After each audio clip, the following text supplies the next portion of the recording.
10 o'clock and the bismuth is still not here. Is he on his way? We'll find him. He should be on his way now. He just texted me just now.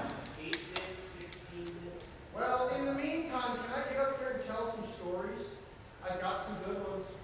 We got a mic right here. Oh, yeah. I'm waving it. Hands. Oh, shit. The show begin. I mean, somebody's got to entertain us all, right? You know? We do it to ourselves, though. Ain't that the truth? It's probably since sitting in this chair. I'm sure Alkali's going to kick me out when he gets here. But in the meantime, so I drive trucks for a living, and a lot of crazy shit happens out there on the highway. I mean, I've had my fair share of stuff, like a freak hailstorm, random cats and possums. Let's see here. Probably the craziest thing that's ever happened to me on the road, it's back about 2017, early 2018. I was driving from Virginia, where I had a lot of business going on, because I was a mover and there's a lot of military and government that moves in and out of that city all the time. And I was in South Carolina, and I was tired as hell, really shouldn't have been driving. And of course, you know, as it happens when you get tired and you're really determined to do something, pick your poison, there's many ways to do it, but you get yourself blitzed out on caffeine. And I had a rider with me, really cool dude, got along really well, and I was blitzed out of my fucking mind on coffee and probably a couple of energy drinks, although they don't do anything for me.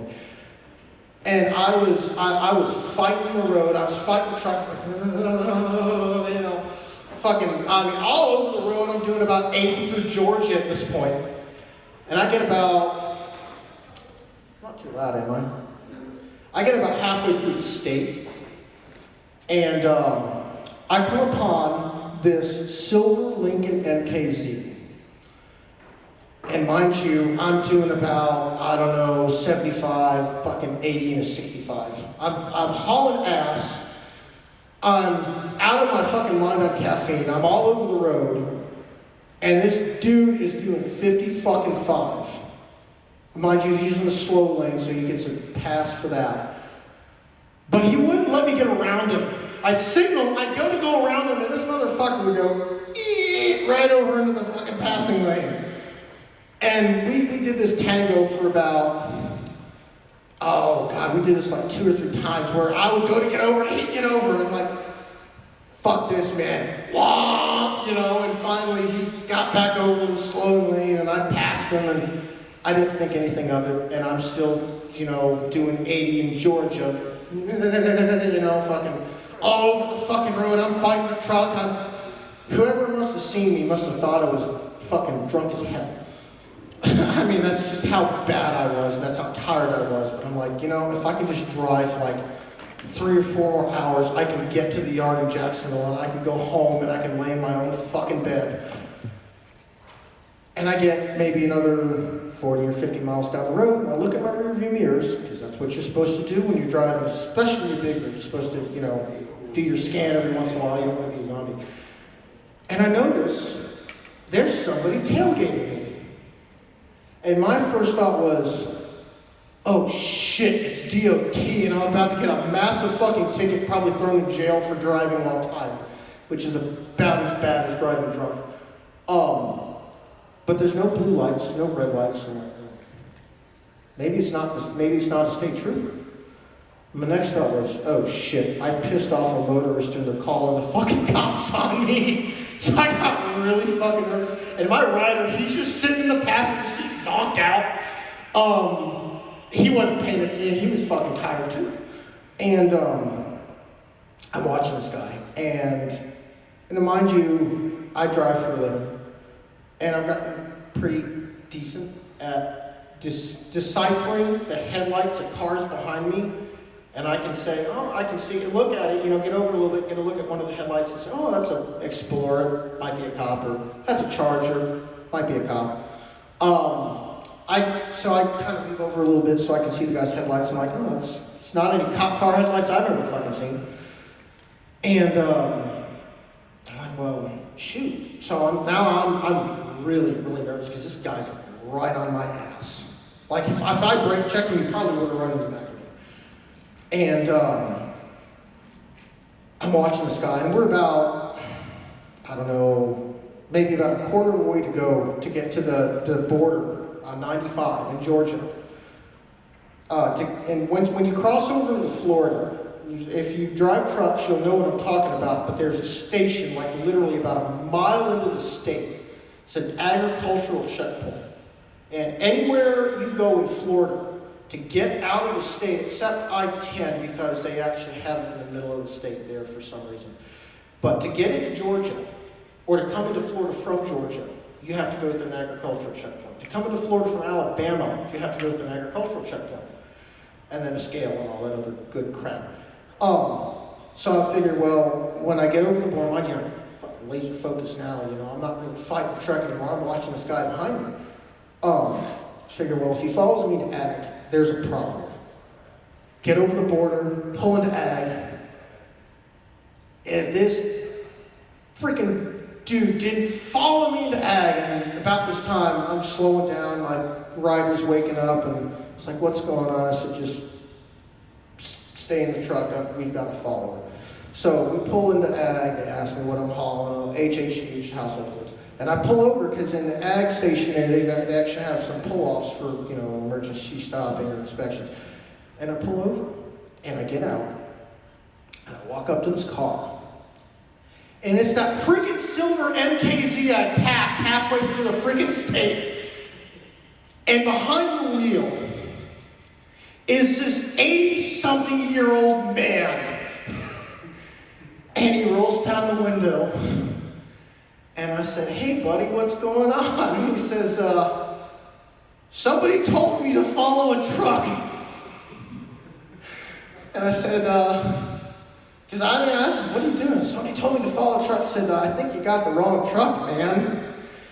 And he just fucking rolled his window up and drove away. But the sad part about that is, in hindsight, that was probably a silver alert. And I was joking with my rider, when we got back to the yard, I'm like, he probably woke up, a few hours later when he got to an exit. It's like, who am I, where am I, and why am I in this car?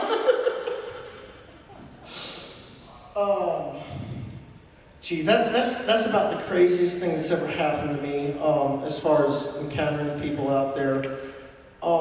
In trucking, there's a bit of lore to trucking and just traveling in general. We have something called the Black Dog, which there's a movie by the same name, kind of plays in the lore, but basically the mythology goes, if you're a driver doing any kind of driving, and you're driving along, and all of a sudden you see a black dog, you're too damn tired to drive, you need to get off the road. And, this one isn't really a funny one, but I recall seeing one at the truck stop one time. I couldn't get a good picture of it. When I came back out, the thing's gone. And I was like, I can't remember if I stopped that night or not. But getting away from the truck, I've never been known to have much of a filter. And as you've seen, I've dropped like 10 F-bombs since taking the mic. Something like that. So I want to tell a couple stories on that, and I think I'll get off up here unless somebody else has it. But when I was in middle school, and you guys have probably never heard me talking to my buddy about this one over there, but math in school, math was never my best subject. It was actually pretty terrible, and I was always having issues with some of the stuff that we were working on. And in I think it was 8th grade math, it was algebra, 1 or 2 or whatever. I was having an issue with one of these problems, really frustrated with it. One of the girls in class, because the teacher was busy doing, whatever teachers do at the desk after everything's mostly done. And she came over to help me. And she stands behind me. And she leans over. She's helping me with my problem. She got long hair, like chicks normally do. And it's all over me, and it's all over my desk, it's all over my paperwork, and I looked up at her, and mind you, I was really sheltered, so I didn't know what the fuck I was saying. I looked up at her without even missing a beat. Can you please get your hair off of me? I don't want to catch your crabs. And everything just kind of fucking stopped. Like, I think there was probably an audible gasp. And everybody's just looking at me like in horror and shock. Like, what the fuck did he just say? And so do you realize, do you know what crabs are? I said, what? I don't want to catch any lice from her hair. You know what I mean?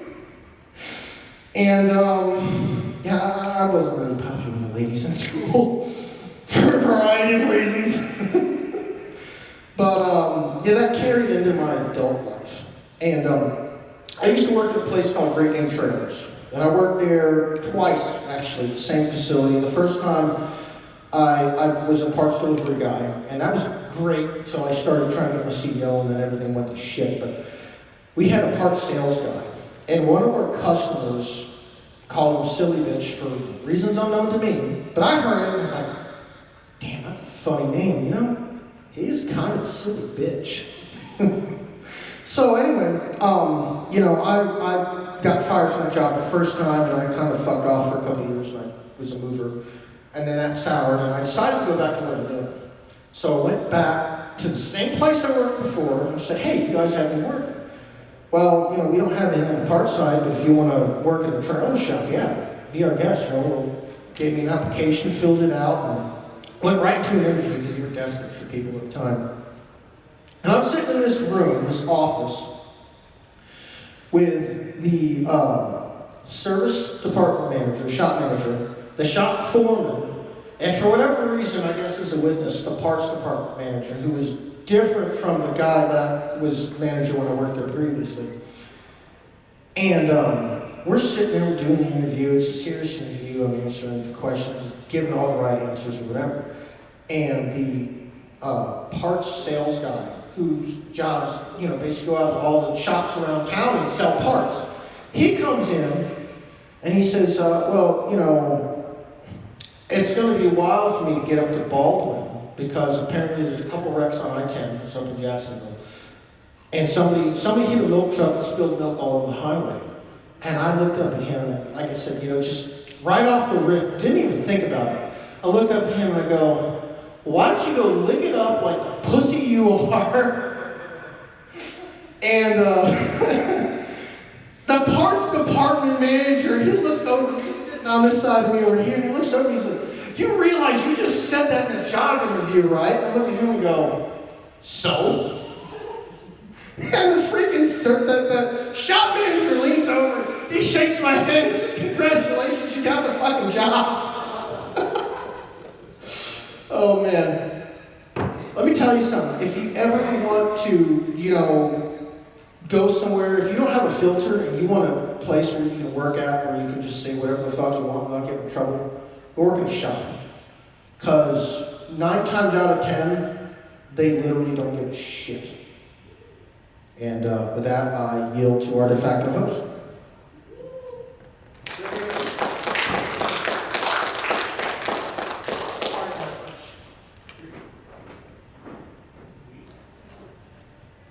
Hey, we got someone coming up here.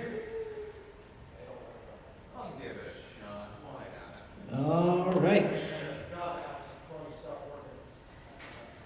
Yeah, at least make people laugh.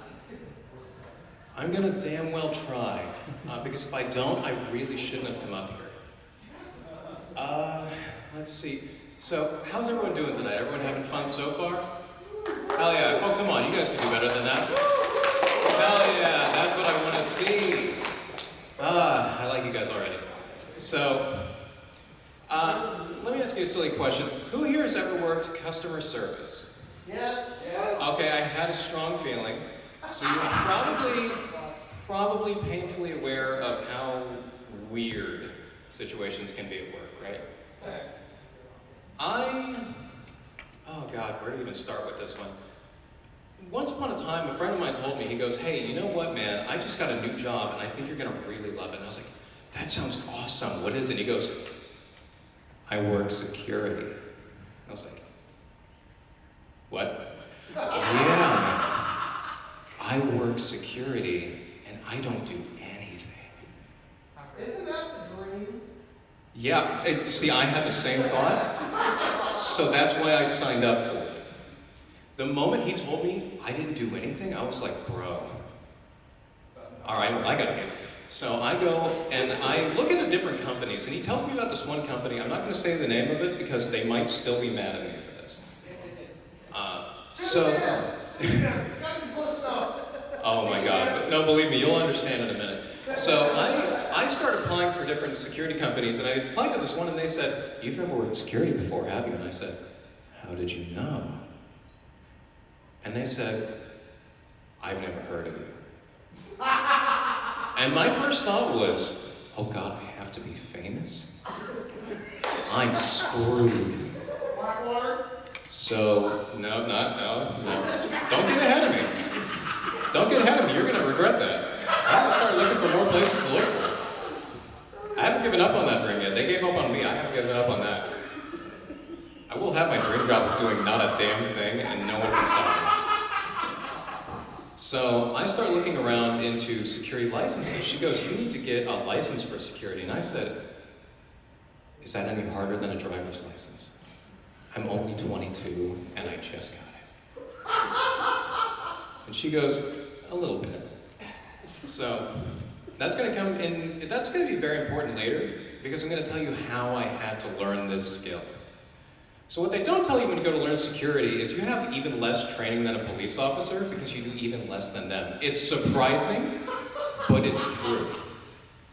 So I go looking around for these security businesses and they say, hey, we've got this 4-day course of security. And I was like, oh, 4 days, that's not too bad. And they're like, you're gonna be here for 10 hours a day, no food, you're gonna hate it, but you're gonna know how to do security work. Was it death by PowerPoint? It was death by PowerPoint that I had to later fix.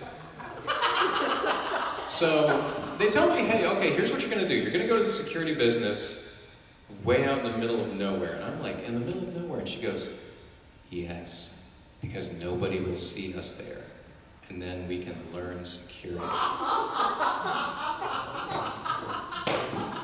And my first thought was, why? Was it I at thought- a Walmart facility? No, because you see, my thought was, why nowhere? I thought I needed to be famous. And that sounds like I'm hiding.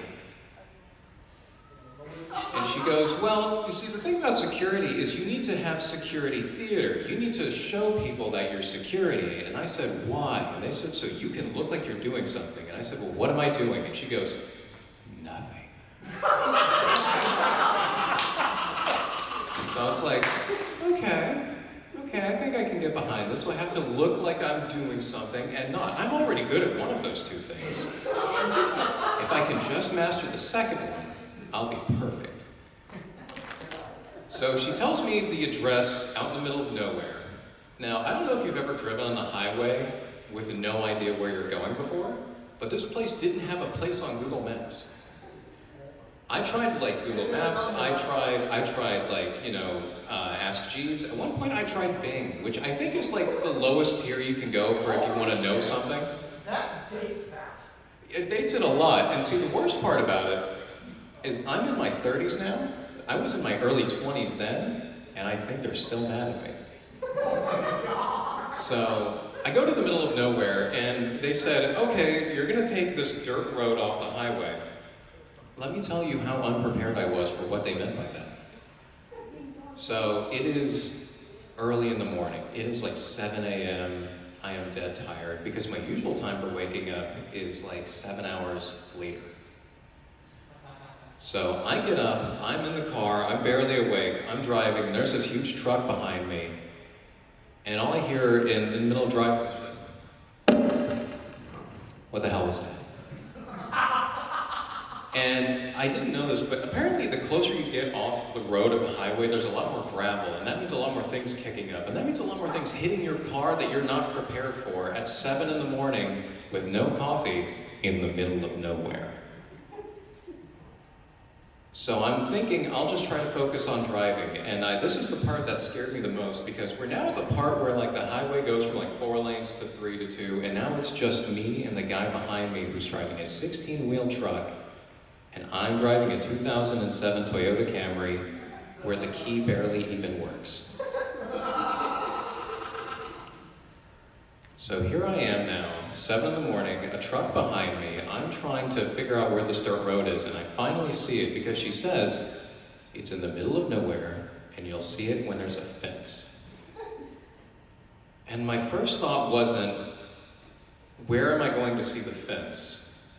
Because my first thought is, they can't possibly just leave it out in the middle of the road, right? That makes no sense. There's no way it would just be out in the middle of the road. And then I see a fence post on one side of the road and a fence post on the other side of the road. And sure as shit, at some point they decided this would be a great spot for a highway. It's right through this fence. Now I'm driving down the road and it's 7 in the morning, there's a massive semi-truck behind me. I've driven past the fence point and I still can't figure out where the hell I'm going. And now there is a large ditch going along the side of the road. And I'm thinking, okay, well, it's gotta be here somewhere. Because I'm still in the middle of nowhere. And I don't know what I'm doing anymore. And the only thing keeping me going was the reminder that at some point I was going to have a job where I got to do nothing. So, I find the dirt road about 15 feet from where I'm supposed to turn while going 90, because the semi-truck behind me does not believe in brakes or speed limit signs. Which is good because... I can attest to that. Which is good because for a very long while, I couldn't find any. If someone pulled me over, I'd have to take their word for it. Just, hey, do you have any idea how fast you were going? Kinda. Do you think it was too fast or too slow? I'm waiting to see how you feel about it first. So now there is this dirt road that is about 15 feet in front of me, and it is a 90-degree turn. Now, I was told I was going to have to be famous at some point to become a security guard, to do a job where I would have to do nothing. Well, I figured I'm going to have to make this turn either an hour and a half from now, where I can find a non-ditch side of the highway to pull over onto, or I can make it right now. Because now with a 16-wheeler behind me at 7 in the morning going 90 miles an hour, I just rip the wheel to the right, and I am pulling in a Tokyo-style drift maneuver into this dirt path, into a shooting range that I did not know existed, until I heard gunshots and screaming. So now I am doing a Tokyo-style drift into a shooting range where they are supposedly teaching me how to do nothing for a job. It is 7 in the morning and I have nearly shat my pants. I'm going to have to be here for another 10 hours. And when I finally had figured out that I could park somewhere, because nothing is labeled and everything is a shooting range, I finally pulled in and she goes, "Are you here for the security class?" And I said, "I'm here to be a security officer because I want to do nothing." I got to get my security license, and let me tell you, it lasted a total of 2 nights. Because it turns out when they said, you get to do nothing, they meant that very literally. I didn't get to do a damn thing for a year until I called her one day and said, "Hey, I'm supposed to be a security guard, right?" And she goes, "Yes." And I was like, "Great. When do you actually hire me?" And she goes, "Well, you're not famous."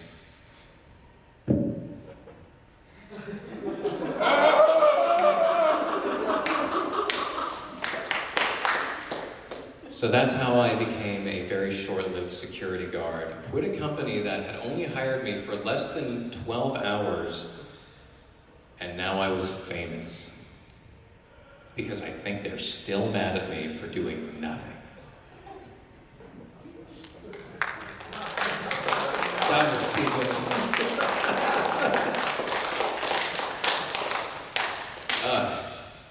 Well, I do have one more story. It's a bit stupid. Who here's a bit religious, would you say? Anyone religious? Okay. Anyone a Jehovah's Witness? Then I'm safe. I am a part of not any religion, but I can go along with this. Perfect. You will be the perfect candidate. So let's go ahead and just do a little role play here. Now, on my end, this is my first week of community college because I am full of bad decisions and bad financial planning. I am getting up, I'm going to community college, and I had so far been doing a pretty good job, and today I had just so happened to forget to eat anything. That, it turns out, is very important if you want to learn something, because you need to be able to stay awake and remember what's happening. So I think, okay, well, I'm already making a lot of bad decisions. I'm going to a community college I can't afford. I'm getting financial aid where I don't even know how it works. They just pulled me in and said, I think this will work. We'll give you money, and you'll give us yours later. Yeah, that sounds fine. I'm 18. This is perfect. Now, you're going to notice a very odd point in this story in that before I said I hadn't learned to drive till I was 22. And I still hadn't. So now I'm driving myself to college, which is another bad decision I've decided to make for myself. It's as if I'm going on a speed-running journey at this point, right? To ruin my life. It's just one pullover, my college fund is gone, my community college is gone, I don't get to drive anymore, I don't even own this car. This car isn't mine. Yet. So I'm going to community college, and I think I'll just go get McDonald's early in the morning, right? Who here has decided to stay physically fit? Who works out? Anyone work out? Okay, thank God. I see. Oh, that is a good muscle. You know, hold on a second.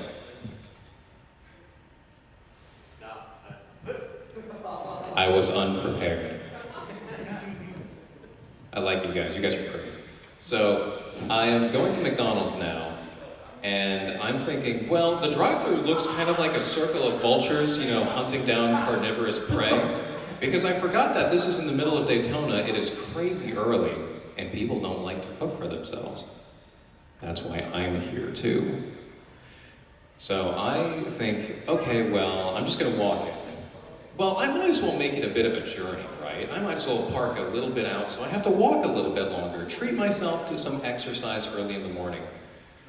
Why I made it almost a football field long, I don't know.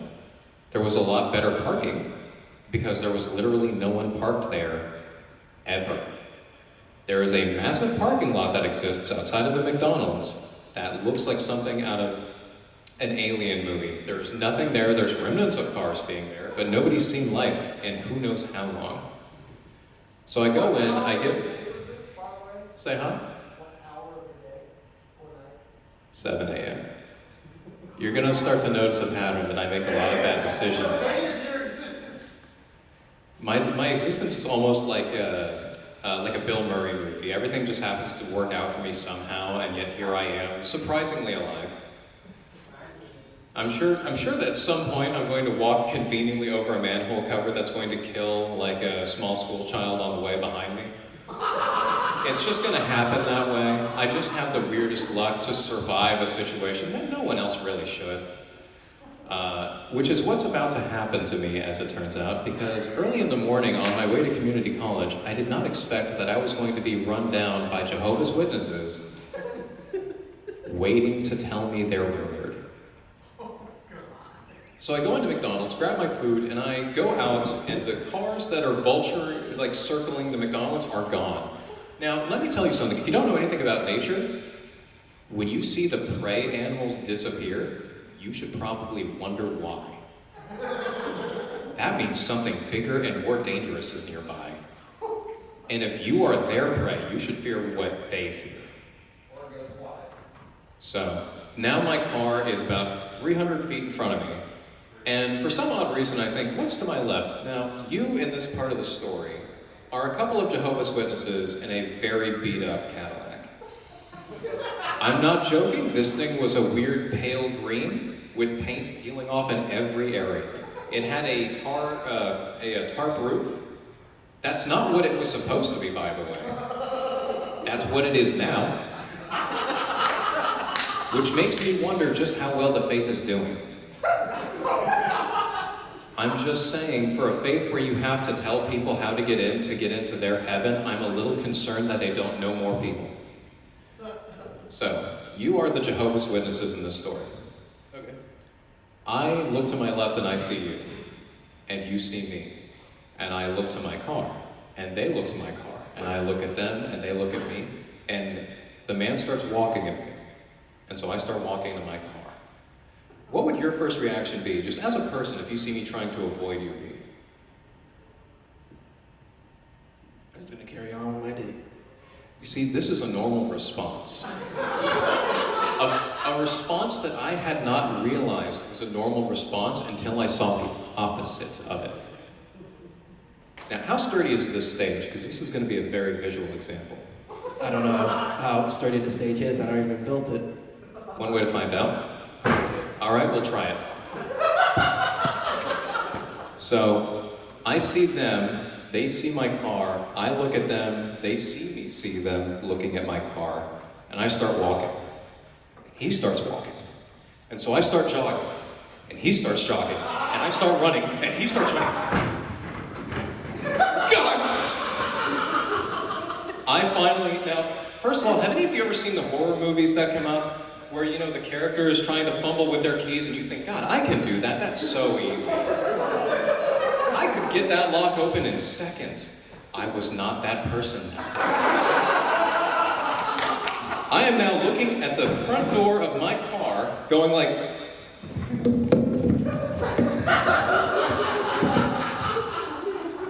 I throw open the door. I'm just throw it open, throw myself in, and I'm hit in the face with 20 pamphlets. This man threw pamphlets at me in my car, leaving a McDonald's parking lot. For the love of God, it was definitely not theirs.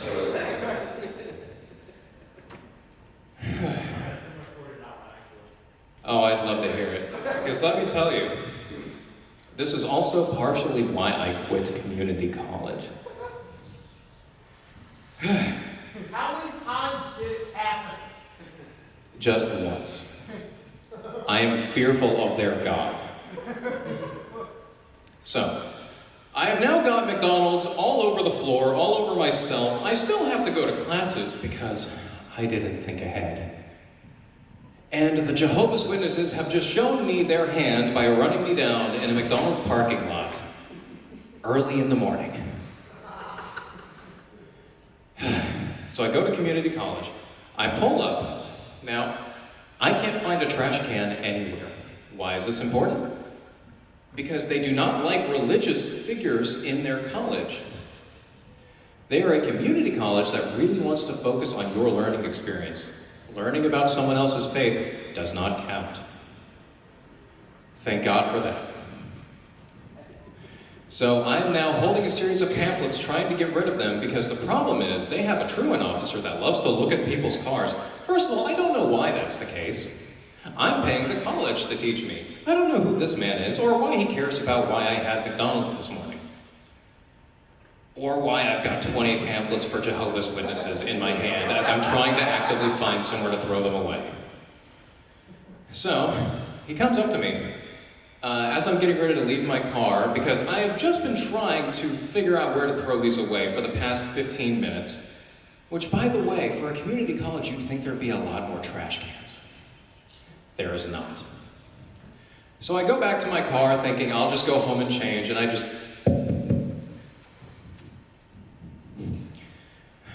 Right button. Yes. Can I ask you a question? Yes, sir, you can, and I hope it's a good one. Are you going around telling people how to apply for Jehovah's Witnesses?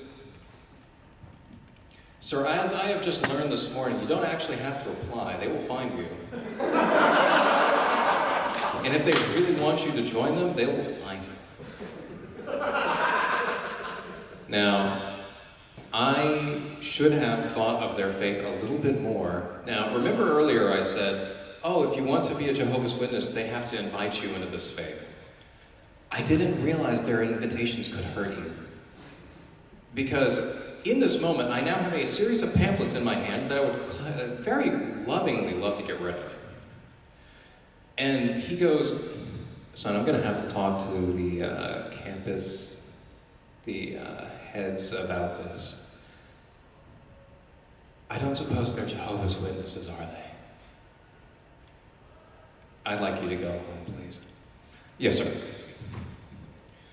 And now I am driving home covered in McDonald's with a series of pamphlets that I had never wanted in my life and fearful of the Jehovah's faith. And I have never wanted to just go back to bed more.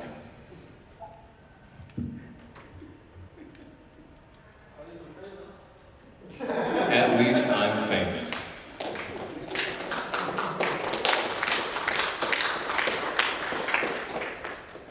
You guys are fantastic. I just want to say that there's not a lot of people in here, but it does me a lot of good to see this. Now, if we could just go get like 50 people and just drag them in here, then we'll have a real show. Also, where is your host anyway? I don't even know where he is. He just sent me a text saying he'll be here in a bit, but he did not ever show up. Hey, for the pseudo-host, how long is this channel? It goes until 12 a.m. Anybody else got any other stories? Absolutely, and you know what? I'm starting to think the Jehovah's Witnesses got them. It's the only option I have left. You're not been right here this whole time, right? Yeah, Would you like to come on in? Yeah. Are you the host? Come on up and tell us a story. Come on down! Yeah, this works. Okay. Sorry I'm late. I was setting up a dealer's table and I lost track of time. And the only reason I'm here is because 5-hour energy. Is it true you can take 5-hour energies and get 25 hours of continuous energy? Because otherwise, it doesn't work. They do not work. Oh, it is going to end badly then. Huh? If you chug No, down this is energy, you got 5 hours of energy to do stuff. Okay, so I only got 30 minutes then, I think. No, I appreciate you doing this. I was just like, the whole time I was just like, oh my God, I am so unprepared for this. I am crashing right now so hard, and then I come here and you're hosting it, I'm like, this is amazing. I called my friends, I was so happy, I'm like, oh my God, I don't have to do this anymore. Thank fuck. And now here I am. Come on, give him applause. Give a round of applause. Come on. So, yes, my friends all bailed on me. Well, Because for us, we're your new friends. for various reasons, because of how the con was set up this year, it just has been a nightmare for us. I've only been on 4 hours of sleep this whole time. People have been running back and forth. We had to make 4 trips between our house and back just to get stuff. You know, people have been running out, getting different things, going different places, and it just ended up where I'm the only one here until now. Well, don't you worry. We're going to be your new friends. Do you go drinking? Yeah. That sucks. I don't. Trust me, I am a bit buzzed. So. Yeah. So how many of you are Florida natives? So what? Florida natives. How many of you have left Florida and moved somewhere else and then come back? Does driving a truck count? I mean, I wasn't really gone for more than a month. I mean, you came back here. What's wrong with you? Because when you leave, there's a good reason for it. Because this climate sucks. It's just, the political scene kind of sucks. It's just like, and then you come back here. I'm just like, what? What if I first though? Huh? What if I invade Florida? Go for it. Sweet. Congratulations. Congratulations. You can have it. I don't want it. You have to face our strongest warrior, Florida man. Yes. So talking about religion, how many of you grew up in a religious household? I'm sorry, because also I did too. I grew up in the church, and look at where I am now. Yeah. So mom and dad, it didn't work. Here I am. But my parents were pretty good, but I've run across some crazy religious people, and that's coming from my mom, where we moved a hot tub and she said 3 different prayers and a Hail Mary before we even got it onto the truck. How hard was the job of moving that thing? It wasn't bad. She just kept saying prayers. It depends how strong your faith is. Yeah. Oh dear God. God can move mountains, so you can certainly move a hot tub. Exactly. So, a lot like your story. So, me and my friends, we go to Cars and Coffee, right? So, it was a group of about 6 or 7 of us furries. We're hanging out. Everybody had kind of left, and out of the distance, I see this Toyota Camry this beige Toyota Camry just slowly roll up on us, you know? This nonchalant car just coming up to our group of people, and we're just all standing around in a circle. And this older gentleman, about 50 years old, gets out, and he comes up to us, and he says, "You guys are going to go to hell. You're all sinners. Here, take these pamphlets." So he hands each of us a pamphlet, right? We're just all staring at him this entire time, just dumbfounded, like, what? And so he goes out and hands each of us a pamphlet, and then just gets back in his car and just leaves. And we're just all standing out, like, looking at each other like, did this actually just happen?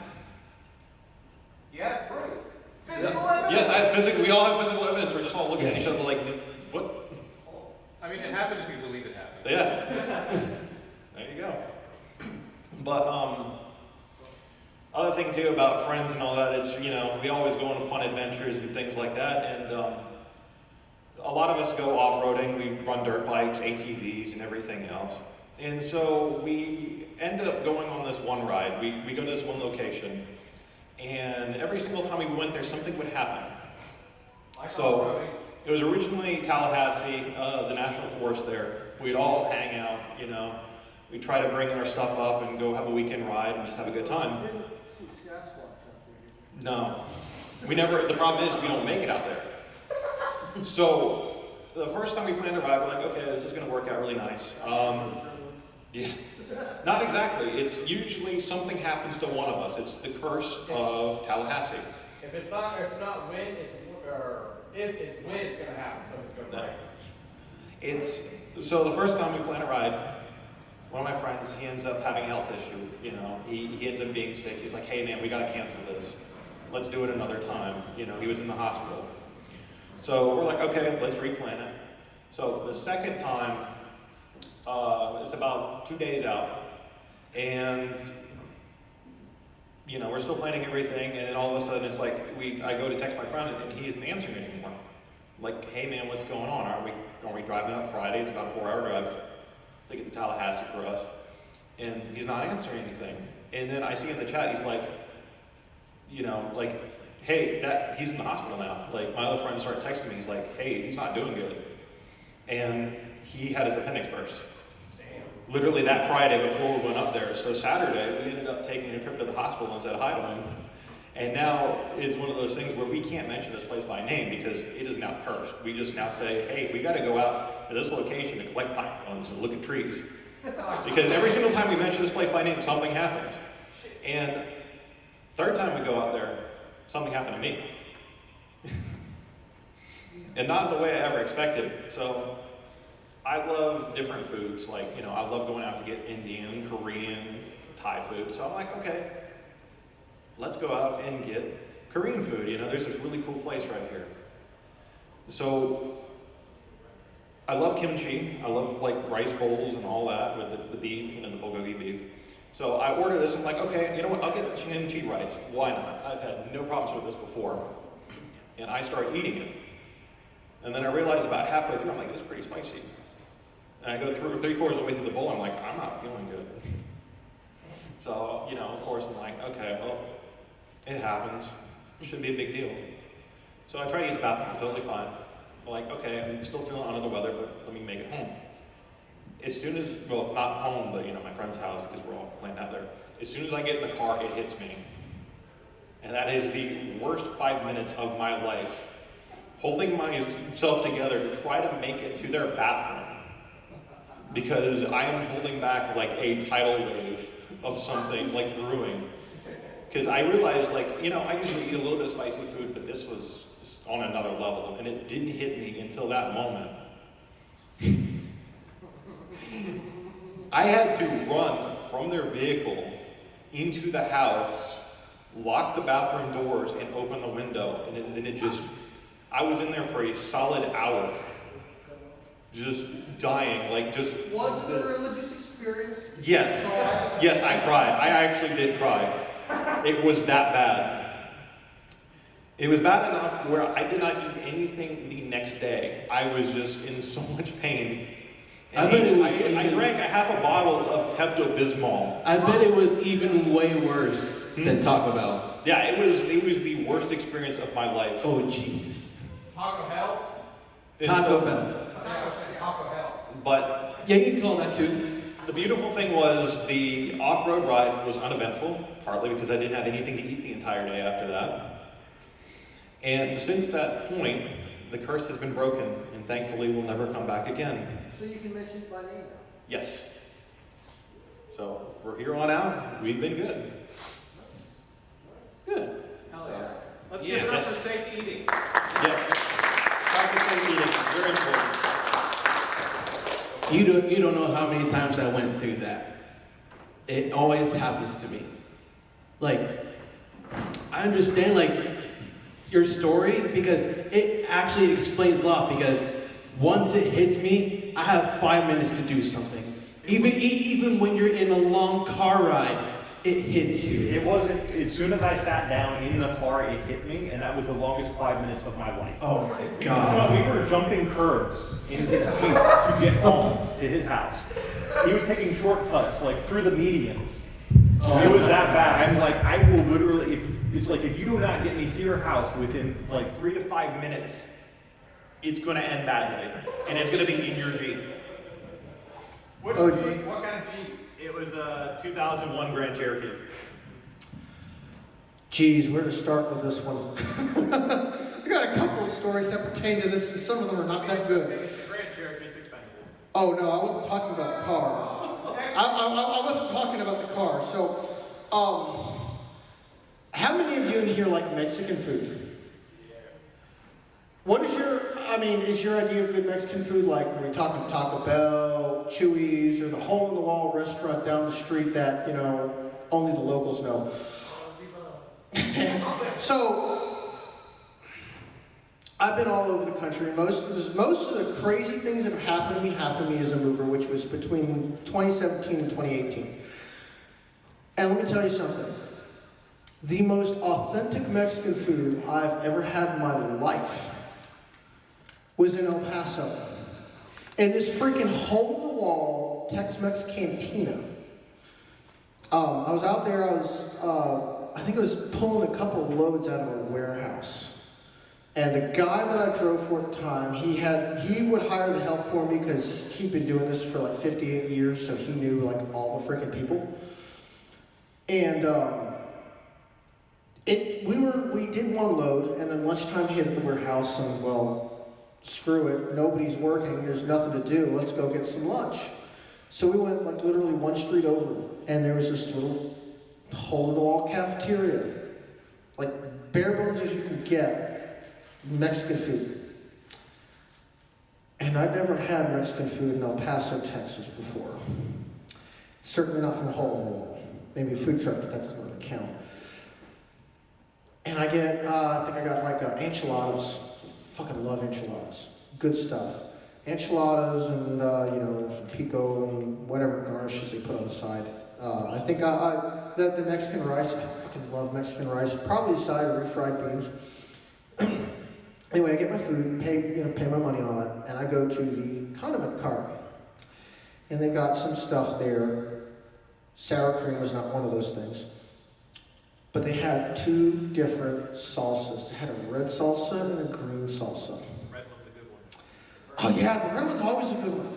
So, my dumbass, never had experience with this place, and certainly not Mexican food out of El Paso, thought, oh, red sauce, that's like the good mild stuff. So I just covered my freaking enchiladas and whatever else with some red sauce. That was a fucking mistake. So I get my condiments and fucking just coat the enchiladas in the stuff, right? Because you kind of have something to spice it up a little bit. And go to sit down and I start eating. And this is the hottest fucking salsa I've had in my life. I start eating stuff, my mouth is on fire. My throat is on fire. My freaking stomach is on fire. And I'm sitting like, fuck. I had to get up with my proverbial tail between my legs, and I went up with the counter like, hey, can I get some sour cream, please? And they gave me like a cup or two of sour cream, and I fucking just pouring that shit all over my enchiladas and stuff, and I cooled it down a little bit, but talk about a religious experience. That stuff burned going in, going through, and coming out. Fucking horrible. Oh yeah, no, that's authentic Mexican food. I mean, eat your heart out. Taco Bell has nothing on a random hole-in-the-wall cantina in El Paso. Talking about just random shit happening too. Out in Killeen, Texas, which is honestly like the middle of freaking nowhere compared to most any other place. It's a city, and there's a fort there, there's like a military base or two, and it's good for that, but there's nothing to do there. And I had to go out there a few times to pull loads out of warehouses or load up people's households and deliver stuff. And I had a guy out there that I used because this guy he was weird because he had like a gimp arm, but he was fucking phenomenal at what he did. And it was probably the third time I used him.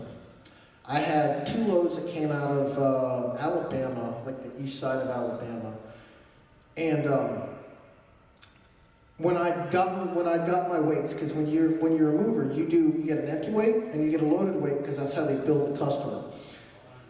And for whatever reason, the scale house where I was at wasn't working properly, so I didn't get my steer axle, so the weight was off. So when I went and I got unloaded, I actually had to get an empty weight after that load to get it right. And I told my guys, said, all right, here's the payment for the stuff that you just unloaded, which was a big, big mistake. Hindsight's always 20/20. And then I went and I got my new empty weight and I got my lunch. And I go to the next place. Now, mind you, these guys should have been there before me getting the place ready to load. Some random house in the middle, like literally on the outskirts of town. I get there. Nobody's there. The customer's there. My fucking help is gone. Don't know where they are. Call them, text them. I get nothing. Customer's like, well, they were here like, 30 minutes ago and then they left. And finally, I get this text. And honestly, to this day, I have no idea if they were just bullshitting me or if this was legitimate, but I get a text. This is, we'll just call it Coachella because that's pretty close to the name of the town. Obviously, this wasn't in California. This is Coachella PD. They're in custody. Fucking, god damn it. That is a first. I've never had help get arrested on me. And I ended up having to call the customer, and not the customer, but the warehouse, the local warehouse said, yeah, I need a couple guys, and they weren't too happy with the money I gave them because it was short notice. God, you guys want to hear about the worst fucking trip I've ever taken? Go for it. So, this guy I worked for as a mover was, his last name was Crook. And I'm not shitting you. His last name was Crook. And he lived up to the moniker. I mean, he was a cheapskate. You could leave him a laundry list of items. This is important. You could leave him a laundry list of issues that the truck had. And he wouldn't do a fucking thing about it. Like he had me in a stick shift because that's what I wanted. I told him, don't put me in an automatic, them things are junk. He had me in a stick shift with a leaky fuel tank, like the passenger side tank. You couldn't fill it up all the way, it'd leak all over the place. It had a fucking hole eaten in it.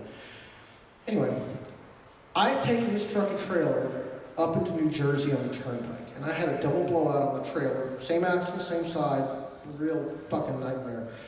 And this trip in and of itself was a shit show because I ended up staying up all night, 2 nights in a row, 3 nights in a row actually, trying to get somebody out there to give me a new tire on the turnpike. And then I got up into northern New Jersey, made my delivery with a crew that didn't know their ass from the hole in the ground. I get in there, one guy was like a fucking babysitter or something like that by trade, and the other 2 guys didn't know what the fuck they were doing. We were loading into a storage unit, and this all should have gone into one like fairly decent sized unit. No, the customer had to buy 2 more. And I didn't get there till like 2 in the morning. That's how fucking bad this was. I'm blitzed out of my fucking mind. And trying to manage these guys. And, when it was all said and done, this customer had like 2 or 3 units, and one of them was like an extra large unit. Got done with that, got down to about, Baytown, New Jersey or whatever. I had to get another tire there, that took all day, and I was awake all day. And then I had to drive from there to Albany, New York, which is like a full fucking shift, no sleep. I didn't get to Albany until 2 in the morning. And I got there, got a few hours sleep, got in, and I'm like, you know what? I'm fucking cheap, because I'm not making shit. I mean, this guy was paying me like 33 cents a mile, $1 for every 100 pounds I handled. I would go, I think, I'd go for a month, and I'd only make about $1,500 for being on the road for a month, which isn't shit. And of course, I owed him money because I damaged equipment, and he would take like the larger part of my check, which is, that's another horror story in and of itself. I think I almost busted some windows out of his car over that. I was about ready to take a damn crowbar to every freaking pane of glass within a fucking 100-foot radius or whatever. But I got up to Albany, and I decided I'm not going to hire help because I'm fucking cheap. And I just happened to pull a load that was packed by owner. The thing is, as a mover, there's a way to pack a box where it is tight. You can't crush it, you can't do anything. And if you do it right and you're not an asshole on the road, normally stuff doesn't break. When a normal person packs a box, they don't know how to pack a fucking box. And they will crush and shit. So I was having a hell of a time with just trying to load this damn truck, and finally, I got to about like 9 o'clock or whatever, midnight. And I finally got everything about where I wanted. I'm like, you know what, fuck this, I'm done. Close the truck up, it's midnight now. I probably am operating on about 4 hours of sleep, and I've been awake since 8. And mind you, I didn't get a very good sleep the last couple of nights, because I was either driving or waiting for somebody to service the truck. So I'm going, and I think I might have had I didn't have any coffee. I don't think I had not a drop. And I'm going, and I get out of Albany, and I'm hitting the turnpikes and shit. It's all toll roads up there. All the highways are toll roads. And I'm nodding off and having those micro sleeps that you get when you've been driving for way too long, and you've been awake for way too long. And I ended up falling asleep behind the wheel. Scariest fucking thing that's ever happened. Besides the guy that followed me in the Silver Alert, that was fucking weird. And I ended up going over the rumble strips and riding up on the curbing of the barrier, because the barriers are like bell-shaped. Oh, fuck, man, what the hell, And I was about 25 miles from where I needed to be, and I was like, alert as fuck after that. Didn't damage the truck, but anyway. I got done with that run, got back down to Florida, and had about a 2-week vacation. I was coming to the Megaplex, actually, and I told him, I said, I'm going to be gone for 2 weeks, don't fucking bother me. Call me, I don't want to hear about it. But the truck needs to go to the shop. Truck never got to the shop. So I got back, and truck and trailer are due for an inspection. So he calls a mechanic that he knows. Mechanic does an inspection. I don't know if he could have been sitting out there twiddling his dick for 2 hours for all I know or really care. He comes back and he's like, oh yeah, everything looks brand new. The brakes are great. Everything's great. It passed. And I get, trailers fully loaded to get the truck, and I go. I think I had like maybe one load to pick up in Alabama. And I get about halfway across the country after that. And I'm going, I got a little turnaround in Mississippi, but I kept going. Kaboom! Fucking blowout. Fuck! I limped at about, another 60 miles to the nearest TA. Get up in the morning, hand it in the tire. All right, cool, they put a new tire on. Now, this tire had been nicked in such a way that it took about a rectangular shaped chunk, or put a rectangular shaped hole in the inner sidewall. That's important. They replaced the tire, and I'm like, cool, get on down the road. And I'm driving, get about 75 miles down the road. Kaboom! Fuck!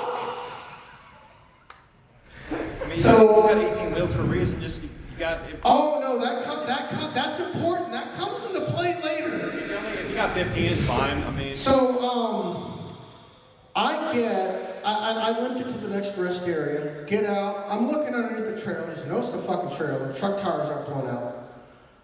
And wouldn't you know it, it's the same fucking tire that I just had replaced, same fucking hole. God fucking damn it. Same trailer I had in Jersey too, this is important.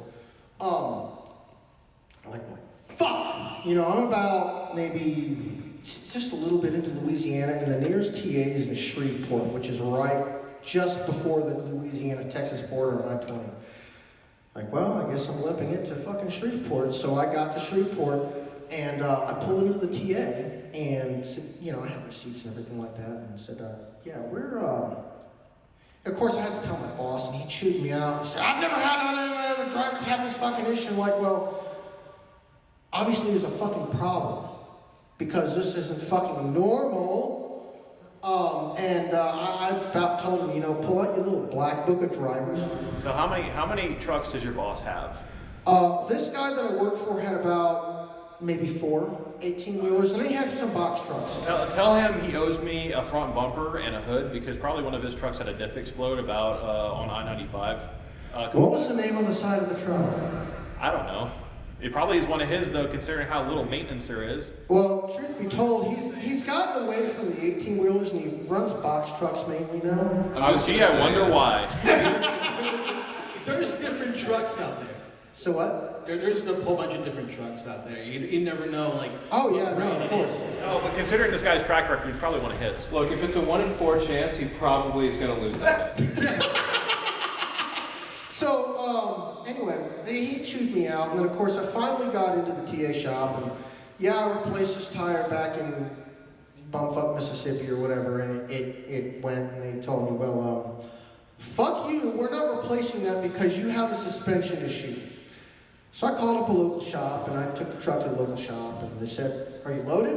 Mind you, moving trailers, you will probably never get more than about 26,000 pounds on a moving trailer, which is fucking light for a box. Box trailer. Anyway, drive in. They said, are you loaded? Yeah. Oh, we can't do anything for you unless you get unloaded. Like, you know what, never mind, because fuck that. I'm not about to pay a crew to completely unload the truck, possibly mix up the fucking loads, just so I get the trailer service. So I took it back to TA, and I did what I'd been told to do once before when I had a blowout, which is single up the axle. And basically what that means is the shop will take the wheels off the truck, they'll take the bad tire off, put the bare rim back on, put the other tire back on or whatever, and you just roll it, which is questionably legal. DOT doesn't really like it, but fuck them. Fuck them. DOT didn't see it, I didn't do it. Exactly. You know what Uncle Sam doesn't know won't hurt him. Anyway, so I bring it back in the shop. Said, yeah, this other shop wouldn't work on it. Just single it up. And the guy goes, single up this tire? I said, what do you mean this tire? I've only got one blowout. No, you got one on the other side too. Apparently, it had a tire go at some point. Never heard it. Didn't even know about it. I've been riding on it for so fucking long that the tread was fucking gone. It's just sidewalls. Like, at this point, I'm done with my boss. I'm done dealing with this fucking asshole. He's a belligerent son of a bitch. Every time something goes wrong, he just fucking blew up. Nice guy otherwise, you weren't dealing with him business-wise. But if you were dealing with him business-wise and something went wrong, it was constant. But he paid for the tire, he's going to use all of the tire. I'll get into that. So I told him, I said, you know what? Fuck this. Just single them both up, I'll ride like that. And I wrote, when there's different axles, different sides, both on the trailer and both inside tires. Easy to get away with if you have an inattentive DOT inspector. And I wrote like that. It was literally about the middle of the country, a little east of the middle. From Shreveport, Louisiana, out to San Diego, California, and then from there all the way up to Fresno. Got completely unloaded, left both of my dollies in San Diego, go figure. Dumbass. Yeah. And then I took it to, I think it's Utility Trailers, the people that service that, and took it in there, left it for a day, went back the next morning, like, yeah, you need new bearings, your brakes are fucking shot, you need new drums, you need new fucking shoes, and you got an S-cam that's just fucking hanging. I mean, most companies, believe it or not, don't really encourage you to do inspections, but I should have been doing inspections, because there's no way in hell that would have passed DOT muster. So I told them, well, fuck it, work on it. It's got to be done. And I got a nice week-long vacation out of that. But the caveat is I called my boss and told him what happened. I said, yeah, by the way, it was a fucking equipment issue. You still gonna charge me for those tires in Jersey? Yeah. Fuck you too. I had 4 days to get back across the country and just think about that, stew on that shit. It's the worst fucking trip. Logistically, worst fucking trip I've ever had. So how many tires did you lose? 3. And the thing is, and I don't know why, I don't know if it's just because he wanted to dispose of himself, but anytime I had a blowout, keep it on the truck. I had to leave at least one of those behind. But, you know, eventually I ended up talking him down to making me only pay for one tire, because I'm like a simple little bitch. Hey, I mean, 15 out of 18 still passing. Oh yeah, I mean, I didn't get caught till I was almost back in El Paso, Texas. And then, you know, I had to roll through one of those scales in New Mexico. And the guy looks, he says, you know you're missing a tire back there. I said, yeah, it blew out a little while back. I'm just trying to get to the next truck stop and get it fixed. It's like, yeah, do that. You know what I mean? Actually, no, wait, I lost 4 tires on that trip because I had a tire that just, for whatever reason, went completely fucking flat on the tractor.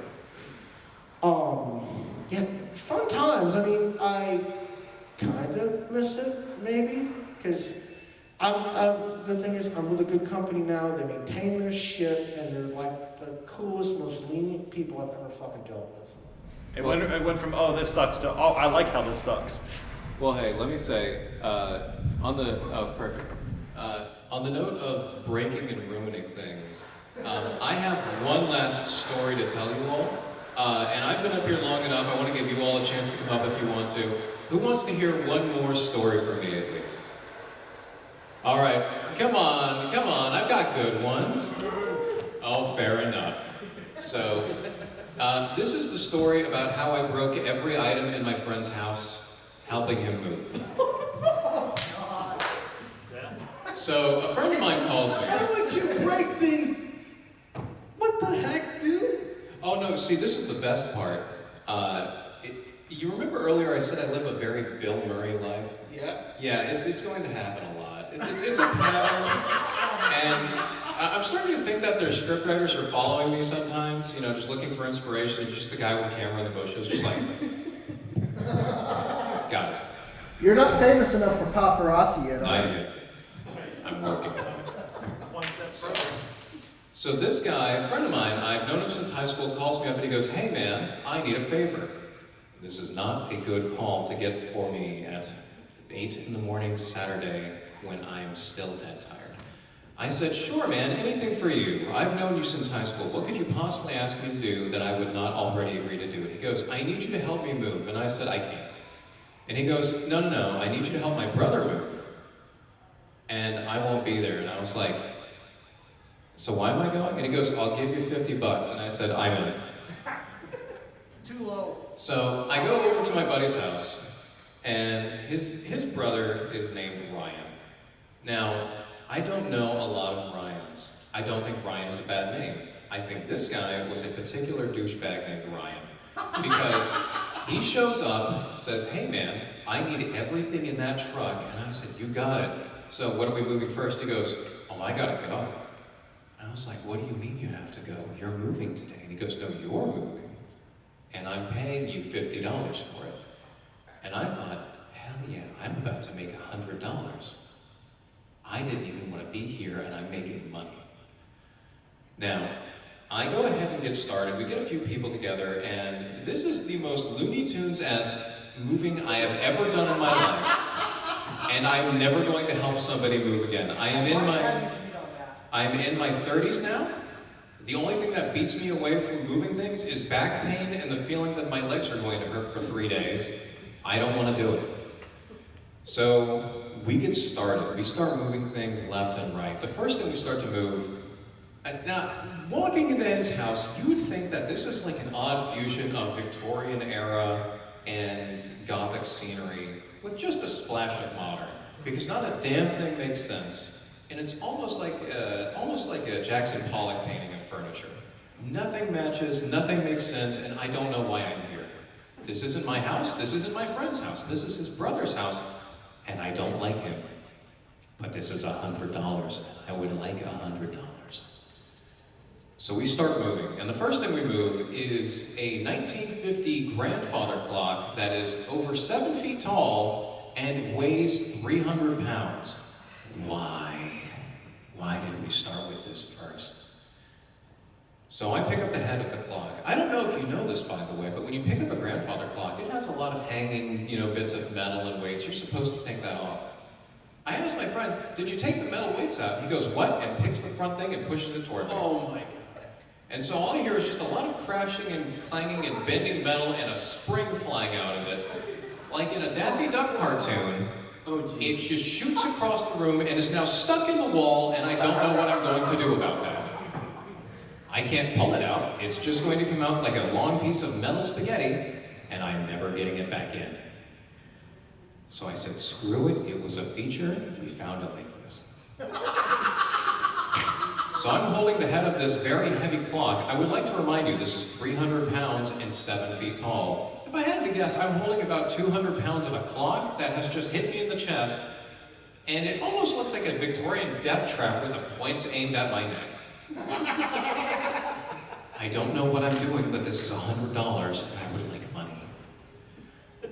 So, You guys, can you go to the trouble of wrapping that sucker in cardboard before you try to move it? I would like to tell you real Because quick. grandfather clocks are fragile. They got glass. They're heavy. But moving them with the weights in, that would just immediately knock the clock out. See, normally I would 110% agree with you, but my friend pushed it into me as I was saying, how about we get something to hold this? So, I'm now holding a very heavy clock, and he goes to pick up the front of it. Now, do you ever have any furniture that has like a faux front, like it's got no back panel or no bottom, it's just a little piece of wood there? It turns out that can't support 300 pounds. Because he goes to pick the front of it up, it breaks off, lands on his foot, and he lets out a very like Tom the Cat just and I'm now wondering what the hell happened as I'm looking at a now flattened foot and my friend just walking with a limp for the rest of the day. This is going to come in handy because I'm going to be doing a lot of the heavy lifting now. And he gets to watch. And I'm still getting paid $100. So we move a grandfather clock, we move some seriously heavy TVs, we move a TV stand made out of plywood, and I swear to God, one layer of it had to have been cardboard. It had holes in it, I think he had anger problems, and he was about to have a lot more. So we get the majority of his things into the back of this U-Haul truck, which, by the way, he did not pay for. He just found it and left it there. And I found out later that I could have nearly been arrested for driving a U-Haul truck that not only did I not own, but I had no idea where it came from. Turns out Arizona plates usually means it's from Arizona. I think I should have wondered about that since we don't live in Arizona. So we now have the majority of his things in the back of the truck. There's only two things left. His king bed frame and this oddly large painting of himself. How Was it detailed, sir. anatomically correct? I'll tell you now, I didn't care. Because we get this bed frame taken apart. Now, first of all, Allen wrenches suck. Yeah. Does anyone here even like that wrench? I'll tell you now, you're a liar. Nobody likes the Allen wrench, and I'll tell you why. It is the most aggravating wrench in the world. It comes in an L shape, and there's nothing to hold on to.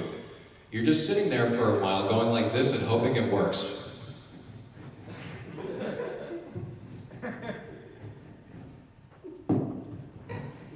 Fuck it. And so, after taking a series of pliers and shredding one bolt, he had a lot of tools. They were also heavy.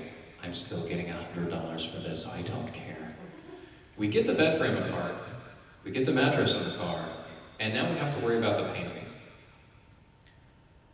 This is a level of irony that I have never seen before. Because just like this grandfather clock nearly took my head off, I have now punched a hole through the painting about the size of his head with the grandfather clock. As we get it into the back of the truck, I lean it against the wall of the truck and I say, this is gonna go great. And we get the truck closed, just start driving. We get to the place where we're dropping everything off. I said, hey man, are you sure this is the place you want it? He goes, yeah, that's a storage facility, right? And I said, I'm honestly not sure. It kind of looks like meth was made in here. I think I saw this on Breaking Bad once. So we open this door. Now, if you've never had a storage unit before, there's several kinds you get. You can get them in all sorts of sizes. What I didn't know is that there are some of them that are the worst storage units in the world that have only chain link fence separating them from the one next door. If you're crafty enough and if you have small enough hands, you can come home with a lot of nice things that you've never owned. It's like shopping, but you know, illegal.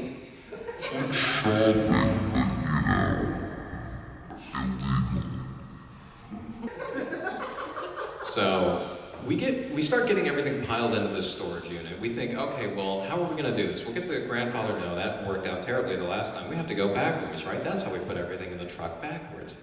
So we put the bedding in, we put the painting in. I've now noticed that there is a large hole in the front of the painting.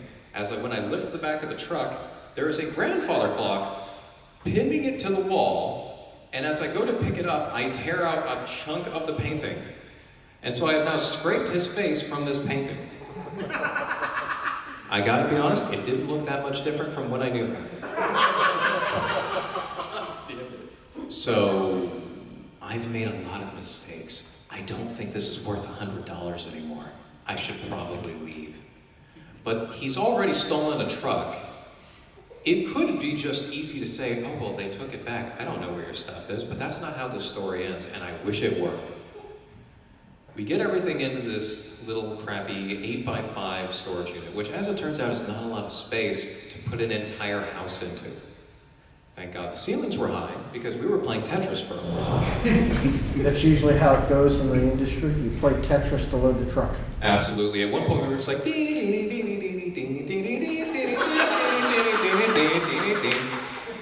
we are now stacking things on top of each other that make no sense. I have now stacked a 300-pound clock on top of a plywood table, on top of a king mattress, on top of a painting that I hope he doesn't notice.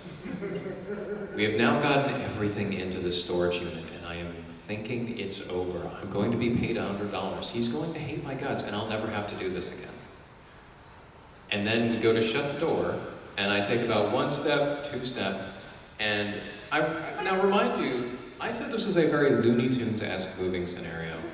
And in Looney Tunes, things often end in a very cataclysmic and very hilarious way. So hearing things sounding like cymbals clashing and bricks breaking and just wood splintering as I shut the door to this unit and start to walk away, I am now filled with dread on even opening the door. I made an executive decision. I was going to leave. So I get a call about a week later. He's finally come home and he's come to his storage unit and he goes, hey man, what's going on? And I was like, oh hey Ryan, what's up? And he goes, what the fuck did you do to all of my things? I put it in the storage unit. Why? Did something happen? I think somebody broke into my storage unit. No. That's terrible. They broke all of my things. My bed is in shambles. There's splinters and jagged wood everywhere. There's springs flying all over the place. I can't figure out what part is my grandfather clock and what isn't. And worst of all, They tore my face out of a painting. Ryan, that's terrible. Do you have any clues of who could have done this? No. Oh my God. What? Nothing. Well, hey man, listen, I need a favor. Oh, what do you need? Well, I have to buy a lot of new furniture. Do you want to help me move? Not at all.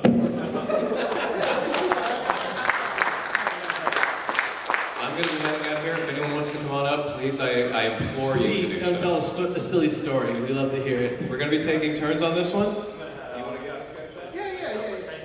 Come on over here. There's stairs over there if you want. Or you can take the hard way. I see you have a manly mustache. I trust you to do this. If you want to take a seat up here, you can take a seat. Well, first of all, champs, less people than last year, especially on stage. But anyways, I'm gonna talk about the story with the military and my military friends. I didn't serve, I just like hearing their stories. And this one has to deal with my medic friend and ass play. So anyways, champs, my friend was chilling in the medic bay because he's a doctor or whatever the fuck he was, surgeon, and a private Marine walks in and says, hey, I need help. He's like, what do you need help with exactly?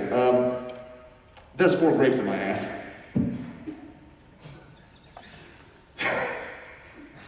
So after he dies laughing and hits the floor about this Marine who, for some reason, has a fruit cocktail up his ass, he gets his shit together, gives him a bottle of lube and some gloves and says, here, you're taking care of this. And right after that happens, he, the Marine goes and does his own business, and for some reason the Marine needed to update my doctor friend, and he has told him, I just made the world's brownest fruit salad. I was about to say, was the shit extra fruity? I wouldn't know, I wasn't in the military with him. Anyways, and now it's time for my quick joke. What's a racist pirate's favorite word? Har-ars!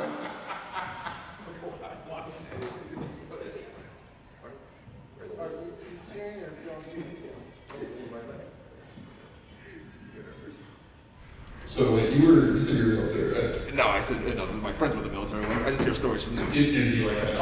I'm active duty right now. Oh, okay. That What shit branch? happens all the time. What branch? No, what branch? Army, 91 Bravo. Okay, Dandelion Eater.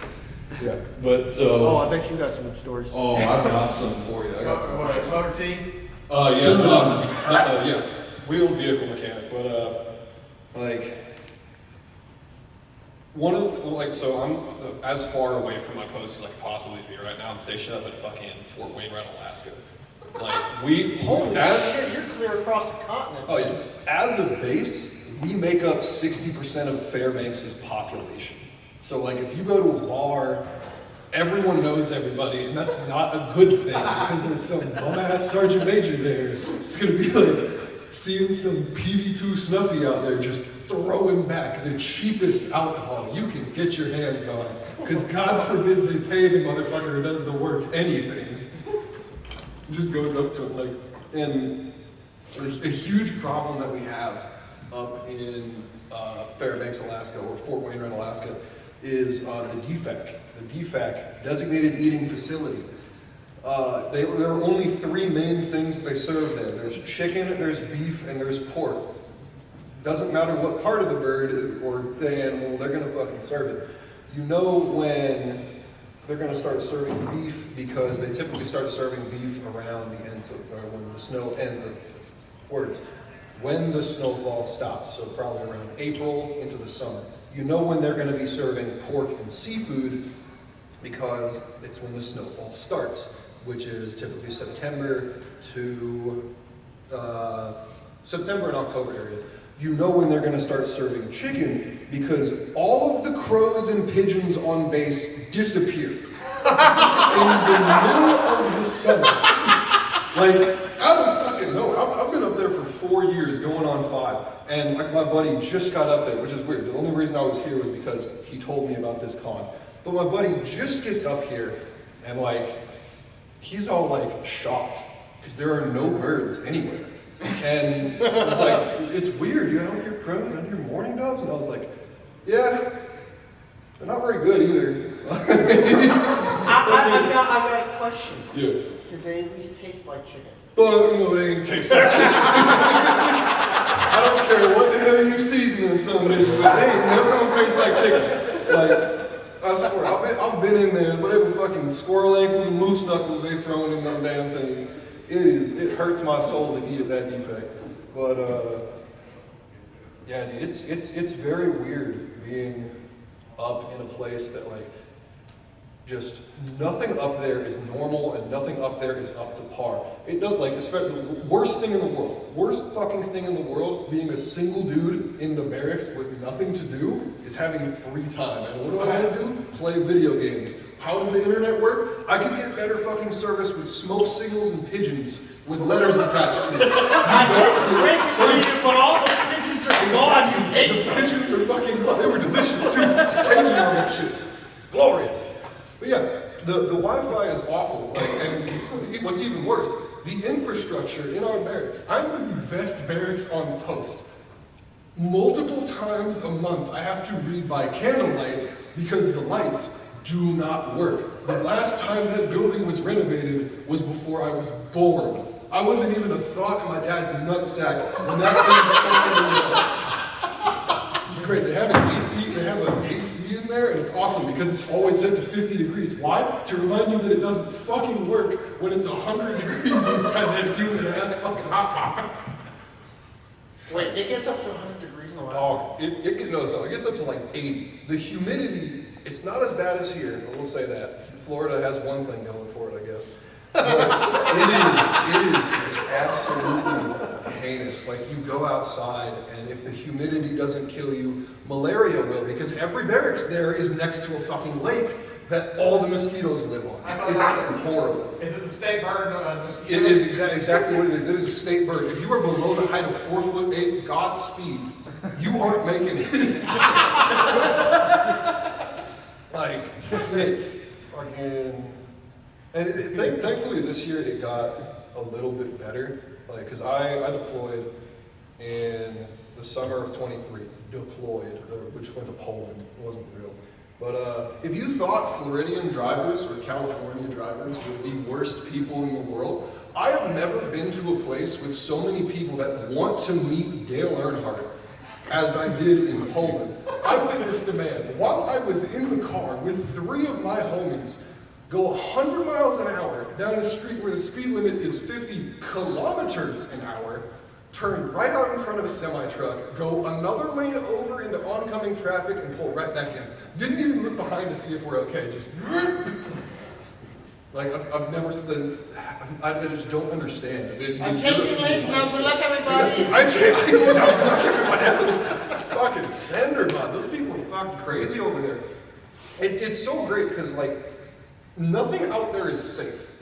Like, I mean, granted, they don't have guns or anything like that, but every random attraction you go to is not safe. OSHA can eat a dick out in Portland. It is like,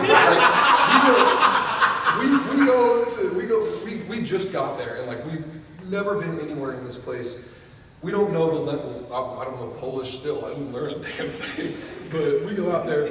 We didn't realize that they spoke English, so we're like just typing shit up on the phone. They're looking at us like fucking idiots. So I show this fucking taxi driver my phone. He's like, "I got you." And I'm like, "Oh fuck, you speak English? Get in there." This is the same dude who decided he was gonna whip right in front of a semi, throw him shit back. He drives us like 40 miles out to a town called a city called Poznan. Poznan is the most depressing ass, gray building filled city I have ever been to. There is one mall. It has nothing but clothing items. They don't have food there. Like, and this is Western Poland. This is like Western and Eastern Poland is like night and day difference. Western Poland is supposed to be their like utopia. Eastern Poland is racist and hungry. It's very weird, except for Warsaw. They didn't like me for some reason. But so they drive us to this. They drive us to this little tiny ass mall. It's got like a movie theater and 2 restaurants. Both were closed at almost all time for some reason. But right across the street, in the middle of a parking lot, there is a go-kart track. And I went over to this fucking go-kart track, and I just started chatting it up with the owners. Eventually, me and all my buddies just started they were like, all right, yeah, cool, here's a wristband. We got in free every single time we went there for 9 straight months. And it was great until the bars opened. They don't give a shit what you do there as long as you are not driving after drinking. They don't count go-karts as vehicles. So they would run specials. They would run specials on these days. They'd be like, oh yeah, we're going there on a Friday night. Buy one, get one free on any domestic. And I'm like, oh, this is gonna be great, baby, it's gonna be good. So me and my buddies would play a game where like, let's start the night out completely sober. Every time somebody spun out, that person had to take 3 shots after every race. Hold on, you haven't heard the liquor. You can get real absinthe out there. Not like the shit here. That shit is real here. You get absinthe out there, you don't know what fucking country you're in. That shit is so good. That shit will have you waking up thinking you a new species, dog. That shit every round, we had to take at least 1 shot. Whoever spun out or finished last takes 3. By 3 races in, we don't know where we are, but we have an Uber pre-picked out. And so we go. Was it a go-kart? Well, it might as well have been. See what Citron looks like, those stupid little family cars? That shit might as well be powered by a Harbor Freight single-cylinder. The older ones were. Yeah, the older ones were. Guess what happened? Modernization. Fucking stuff. But like, so we go and we're about to finish up our night for racing. Oh, I also forgot to mention, you don't need to wear seatbelts there, which is amazing. God-given right to eject myself. So we're doing these go-kart races, and my buddy, basically, that's basically what it was. We're doing these fucking races, and my buddy, who's fucking hammered beyond belief, hits a wall, like on the only straightaway that we have going flies off of his go-kart. And I'm like, oh shit, so I stop it. And these Polish dudes like, no, get it. And they push me back into my cart. They just picked the dude up, dragged him off the course, and we're like, yeah, he's good. No, master They here. just pulled bro off the fucking thing, and I'm done with this race, and I walk up and I'm like, yo, Wolf, you good? And he's like, fuck yeah, dude. And he's like, fucking legs are all bloodied up and shit. And I'm like, dude, I gotta tell our fucking platoon song this shit when we get back. So I call up an Uber, and like, I'm a firm believer. Like, music was basically what raised me. Music is like the fucking greatest thing in the world because it transcends any language, and it was proven right more than ever on this fucking car ride home. We finally get an Uber, it's like 11 o'clock at night, and we've got about 30 minutes to get back to base, and it is a long fucking drive. We get in this Uber, massive dude, bald as shit, so bald you can see the future. These fucking crazy ass tattoos, and like, we're just sitting like, holy shit, this dude's fucking terrifying. None of us went, I'm the biggest one in the group. Most of the motherfuckers we are with, you could shot put across the room, they weigh so little. And we get into this dude's car, and he looks like he wants to kill us or eat us, whichever it was. And my boy is sitting up front, and he's just, hi. He speaks not a lick of English. He's from Russia. He apparently came here after the fucking shit started happening with Ukraine and Russia. But he migrated to Poland and didn't speak a lick of English. And he looks over at us all like concerned. He looks at my buddy Wolf in the front seat, and he's just, Uzi? And he gives him the aux. I'm excited. And we just started bumping Little Uzi. Don't know a single word to a single one of his songs. But this dude is up there just like fanboying over Little Uzi, this fucking big ass Russian dude. And I was like, holy shit, he's not gonna murder us. We're gonna make it home. Oh, he was fucking amazing. That was Champ, did you make friends with Zangief? basically that motherfucker was built. God damn, that motherfucker looked like he walked into a Street Fighter tournament and they start booing him. Dude, it was great. Like, we had like once we got back, a couple of weeks later, this is the only reason I stick with the military is because I love being an E4. The amount of shit you can get away with as a specialist is amazing. It is my God-given right to steal whatever the fuck is not in the books, put that shit on Marketplace, and make bread. You mean strategically transfer to Exactly, another location? strategically transfer. I mean, yoink. They can't go through closets in the barracks. They don't need to know that shit. How do you think this trip was paid for? Like, it's great. Like, while we're out there, I was able to, while we're out there, we have this thing called staff duty. You stay for 24 hours at one building. You have no phone, no anything to keep you busy. You just stare at a wall, and if something happens, you write down and report it. Well, on staff duty, I hear this fucking lieutenant over there. And I recognize this lieutenant because he had come and spoken at my AIT in Fort Lee in Virginia. This lieutenant used to be, he used to play some position for the Bengals on their practice squad. Like, he was fucking cool. He would tell me about all these fucking dudes that he met. And it was like, he used that in his motivational speeches. He was fucking cool. But this dude was out there in Poland with me, and I remembered him. So I talked to him, and he remembered me. So he had problems where they had two vehicles that needed to be on mission. Both of them couldn't go on mission. One of them because it had fucked up CV axles. The other needed an entire new engine. An engine swap in a Humvee is not hard. It is a dumbed down Duramax. If you have, I'm dumb as shit. If you have any kind of mechanical knowledge, it's easy. It's like a 7-8 hour job.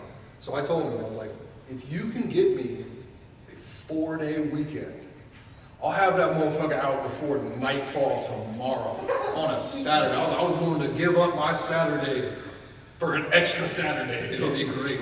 He was like, cool, done. So I call up my boys. We all go down to the motor pool. Lights out. All we have are red lens flashlights, and we're just sitting there waiting for them to bring this fucking vehicle in. 1 o'clock in the morning rolls around. They bring the vehicle in. I open the door. They push that motherfucker in. And we're like, we need this shit done no later than Monday morning at 03 in the morning. So I was like, cool, this shit will be out of here before fucking Sunday is over. So me and my boys start working on it.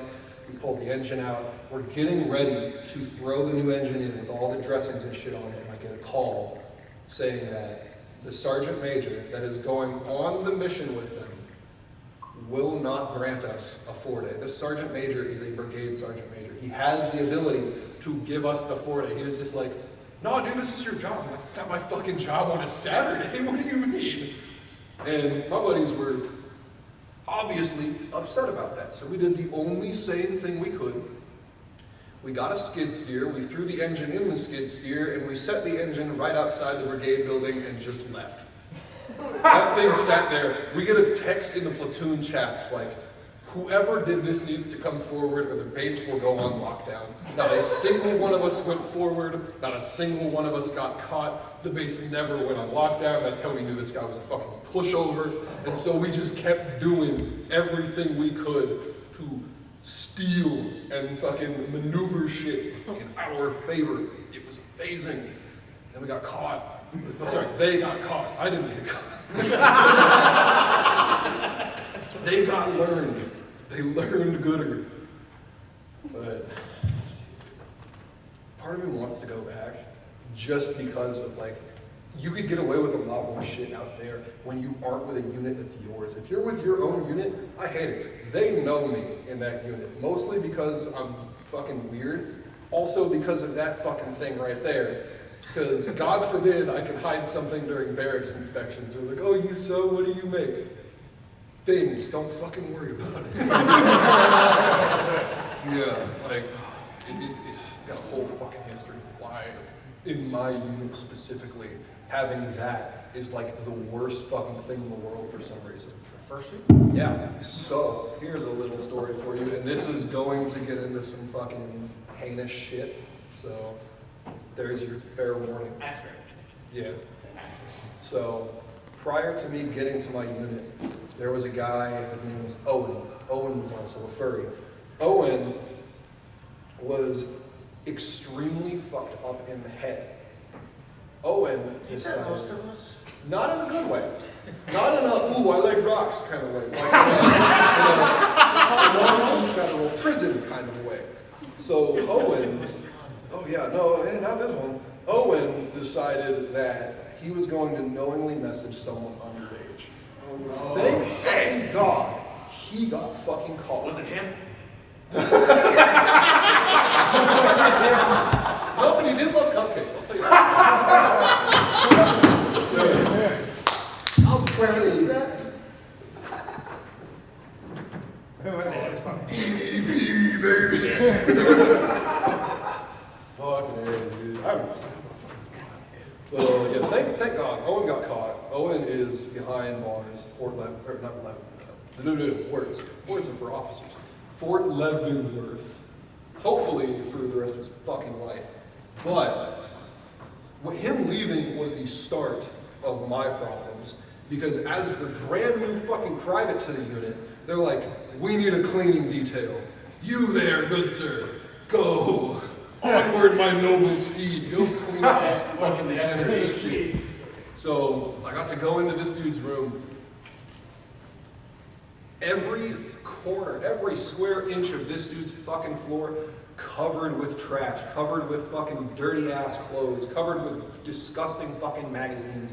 Wait, they can get away with that in the military? No. He got away with that in the military. I would get shot if my room was that dirty.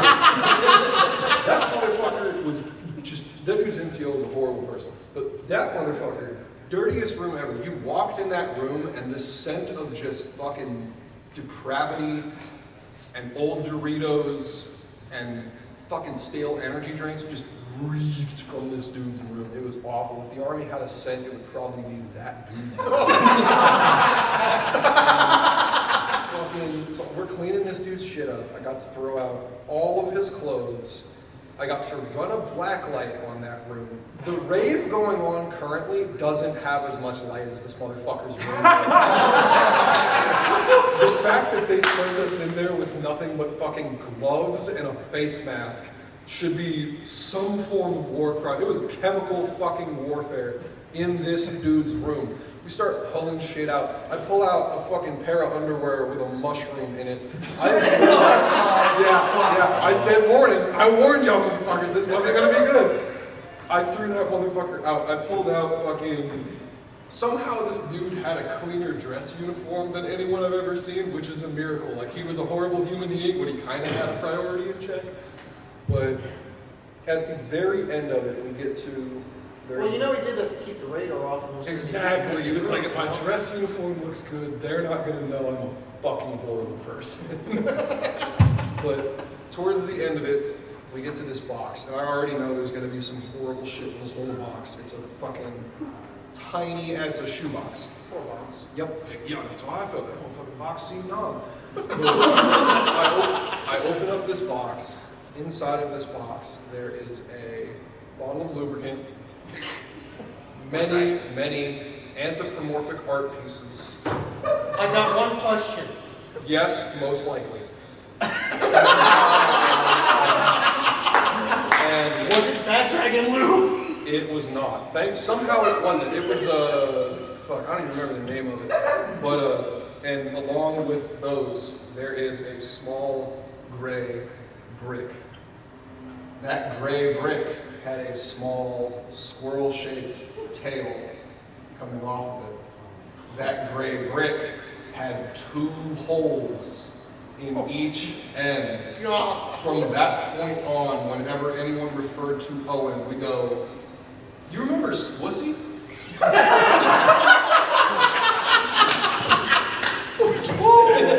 And the only good part about the entire situation is that as new soldiers come in and are all wide-eyed about the military and they'll think it's great, I hit them with that story and you can see the light. It's like if you were a child and you really wanted a Snickers at the store and some dude walks up, buys a Snickers and eats it in front of you. That is the feeling I give these people and it never gets old. It is such a fun experience. It is, oh God, it's too fucking fun. How long did it take to clean the room? Too fucking the cleaning supplies they give you Costco-sized bottles of everything you can fucking imagine imagine that you need.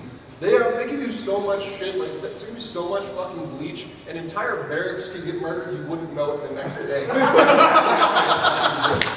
We went through 3, like, big ass fucking jugs of disinfectant, and you shine a black light on that room to this day, you can still see color. It is fucking heinous. It is so fucking bad. Like, I'm very happy that there's only, like, that is the only case that I've heard of so far. Anything like that happening on my base. Exactly, yeah, so far. Probably because people are better at burying things.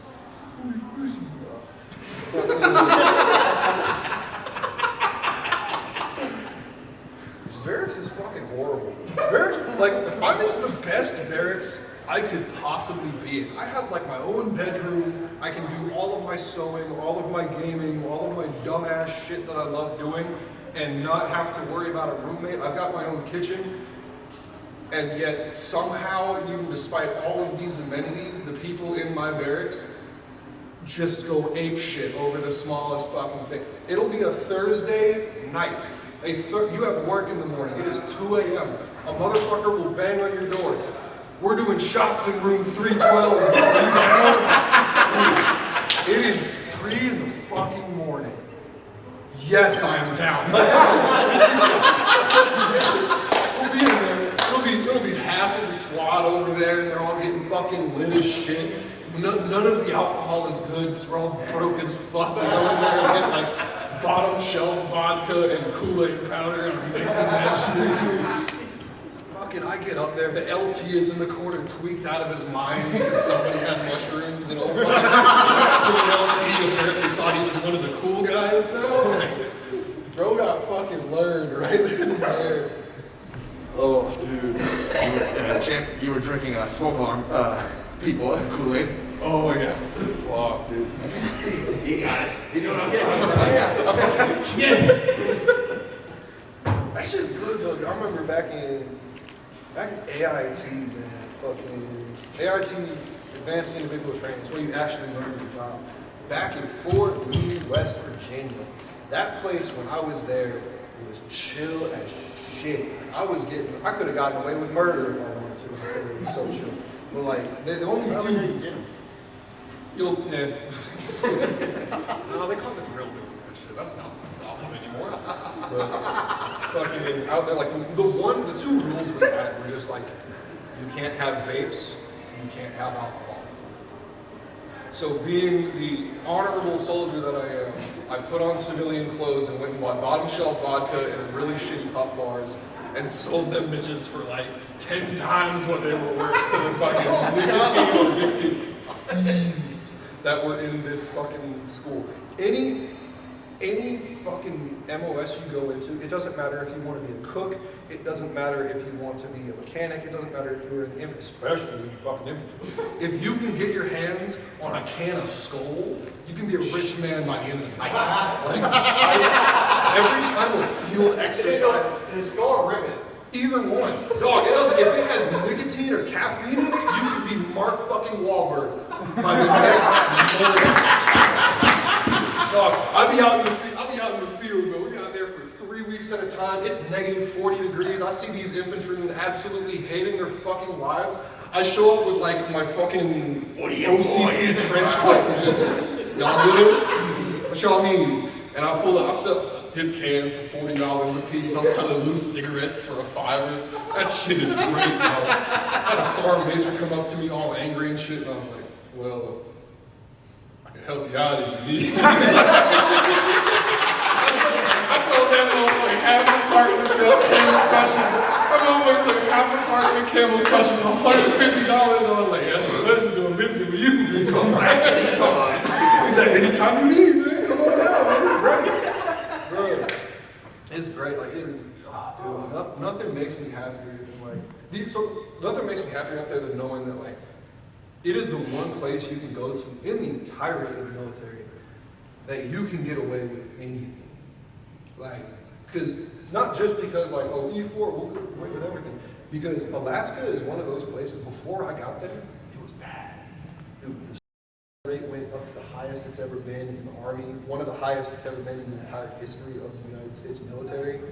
And to combat that, You sell nicotine. yes. Exactly. So to combat that, they were like, all right, we're gonna import chaplains. Because people are gonna want to tell their problems to the chaplains, right? And some people did, I will give them that. It was a good idea to bring people in who would listen to you regardless of what you had to say, that couldn't tell on you so long as you didn't tell them where the body was. It was great. But like, and it was fucking amazing, because this was also right around the time when they were starting really getting, like, looking into why is recruiting down? Why does nobody want to join the military? And at one point, when they would bring us in here, they would specifically say, don't mention pay, because pay isn't the reason. Bull fucking shit pay isn't the reason. No, I compared my fucking salary back when I was in AIT with a buddy of mine who worked at Jiffy Lube. That motherfucker is still bringing in more money than me, and I've been in for 4 fucking years. They don't give me money ever. And like, so we just sat there, and we had to brainstorm new ideas for this fucking SAR major. I think it was like 500 cigarettes. Exactly. It was like, make nicotine free. He was like, what would be a great idea? I was like, well, maybe start by not feeding us pigeons. That would solve some problems. Well, we can't do that because supply is limited up here. What do you mean? Yeah, supply is limited because you fucking limited it. Like, shit, it's crazy. It's one of the few places like when I go when they're asking fucking for recommendations, I'm out there like I'm the boss, one of the boss reps, which is better opportunities for single soldiers. There we go, words. But we're supposed to like put out these ideas of like, you know, single soldiers are staying in the barracks, they're depressed, they want to kill themselves. What are we going to do to make these people come out and have fun? Free pussy. Exactly, that's a solution. They didn't like that solution, but it was a solution. So they're asking us all these questions, and I'm like, well, everyone up here plays video games. So I'm like, how about, you know, we use the computer lab that you guys just paid a fucking exuberant amount of money, probably didn't use that word, right? A big ass amount of money to fucking revamp. Let's use it and let's start doing fucking gaming competitions. I didn't want to do it because, oh yeah, we'll get people together and we'll get like, you know, we'll really bond the lower enlisted, you know, with their love of video games. I want it because the shit talk that goes on between any lower enlisted is glory. If you take every rank and you put them in that room and tell them there is no limits, a colonel is leaving crying. There is going to be a sergeant major in there, blood red in the face, knowing he can't do a damn thing about it because some E4 just roasted his bloodline into fucking oblivion. And I tell him, I'm like, get people in here, we're going to have a gaming tournament. I don't give a shit if I have to buy the fucking accounts. Let's get an R6 tournament going on. Because if you want shit talk, you play R6. That's why. And he was like, that's a great idea. We'll do it. We'll get back to you on that. And then he keeps going on to these other fucking ideas. And none of them are good. So I'm like, what's another great way we can get people out and have safe fun? Soapbox derby, that's a genius idea. We have a hill with a 40% fucking decreasing grade. Greatest idea I've ever had. I tell him about it, he's like, where are we gonna do it? The ski slopes. Fuck no, anybody else have any good ideas? Like, come on. It's fun. All we have to do, everything you will ever do in the Army or in the military, you need an operate or a con op for it, which I don't know what the fuck it stands for. We have too many goddamn abbreviations. But you write this shit up and it just is like, here's what we're going to do, here's how we're going to do it, here is a list of, you know, things that might happen, here's a risk assessment. All we have to do to mitigate it is wear the fucking helmets we are issued. We are issued these fucking helmets that work. I know it because I've hit my head multiple fucking times. And they refused to let us do it. So I was like, we're going to run a test run on this. He was like, you know what? you can run a test run. We didn't tell them what fucking day we were doing it. Hell no, because it was going to shut us down. So me and my buddies in the barracks, we built this little shit box. And it was built like a short bus. So we just named it the short bus. So we took the short bus and we dragged it behind my dipshit Subaru Forester all the way up Birch Hill. And we set it up there. And we were like, then we got up there and we were thinking like, oh, this is high. We're already up here, and I can't drag this going downhill because we dragged it up here with 550 cord. So we get in this, and our brakes are just a lever that pushes a fucking pad onto the tire. Not like squeezing brakes like fucking bikes have, just a pad on the tire itself. And we get in this thing, I'm in the front steering, my buddy is in the back, he's gonna be pushing it, and like, he pushes it on, and he doesn't jump in. Oh my God. I'm going down this hill, full fucking speed. I'm about a quarter of the way down before I realize I don't have brakes, because he's not fucking back there. And I'm panicking like shit. I go and flip one of the brake levers, one brake goes off, so the car starts veering in a different direction. And I'm like, oh, fuck. I release that brake, I try to straighten it out as we're going down. As we're going down, there's like a dip in the hill that I didn't see.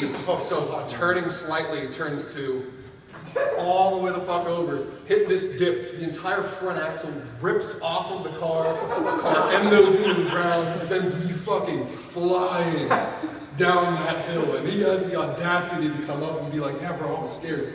But yeah, no shit, I was scared, bitch.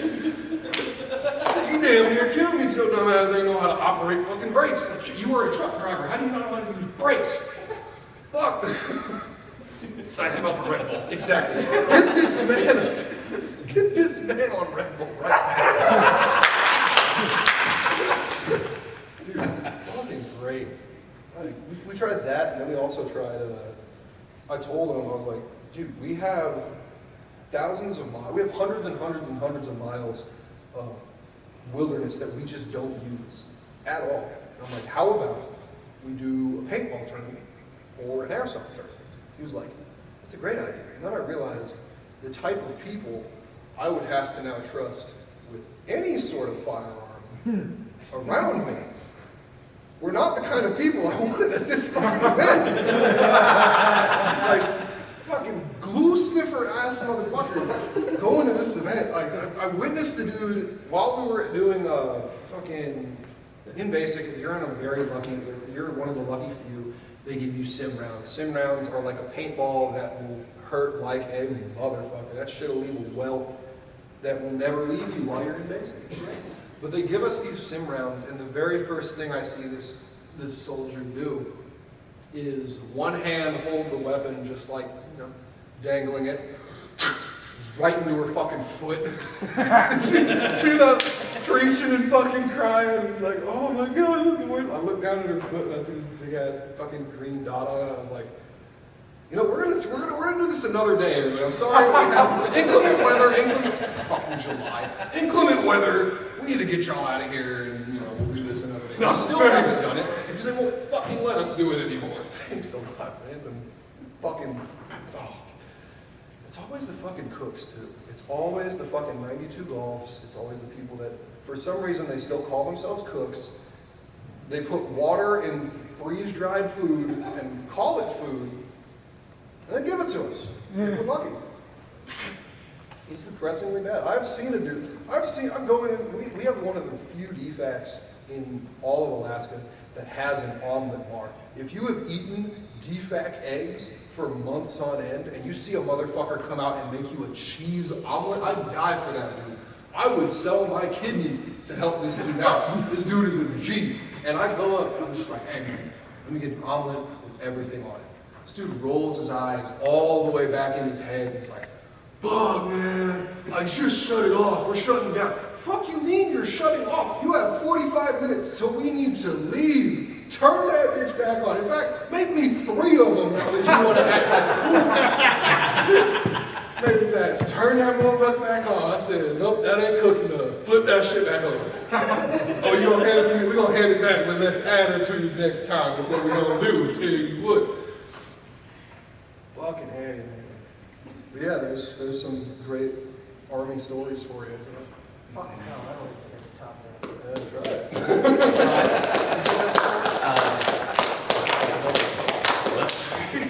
I can't talk. Oh, you got one? First of all, Chance, let me just say thank you for your service. I know you guys hate this, so. Go ahead. Hey, so, cool. So now we talked about that. I know I can talk about what I was going to talk about. It's not going to be as good, but it's fine. So I love to dance. And somehow, when I'm dancing at the club, somehow that translates into, oh, hey, you can dance. That means that you are good at sex. That means that you are slut, and that you should be good at sex. And I have multiple people tell this to me. And I'm always like, oh, you saying that I'm bad at dancing? Because I'm bad at sex, okay? Like, I don't know what the fuck I'm doing. The first time, I'm gay, by the way, so the first time I bottomed. No! Right. The first time I bottomed, I was like, right before insertion, I was like, was I supposed to clean out or something? Like, I don't know. Bad things happened. The second time I was receiving fellatio, and I was really enjoying myself, and the dude was like, hey, can you like make some noise so I know I'm doing a good job? And I was like, okay, cool, good, excellent, perfect, yeah. What am I supposed to do? I don't know. DDR? I don't know. And so, finally, with my current boyfriend, one day I was like, you know what, I'm bad at bottoming. What if I topped? And so I was like, hey, can I top? And he was like, sure, you can try. I was like, cool, thanks for the vote of confidence. So he's like 6 foot, and I am, on a good day, 5'4". So like, I am, for reference, I am here. My crotch is here. 5'11". 5'8". Yeah, he's like, his crotch is like right about here. So he's standing, we're naked, and and just for reference, I'm like this, just like, okay, I'm ready to go in.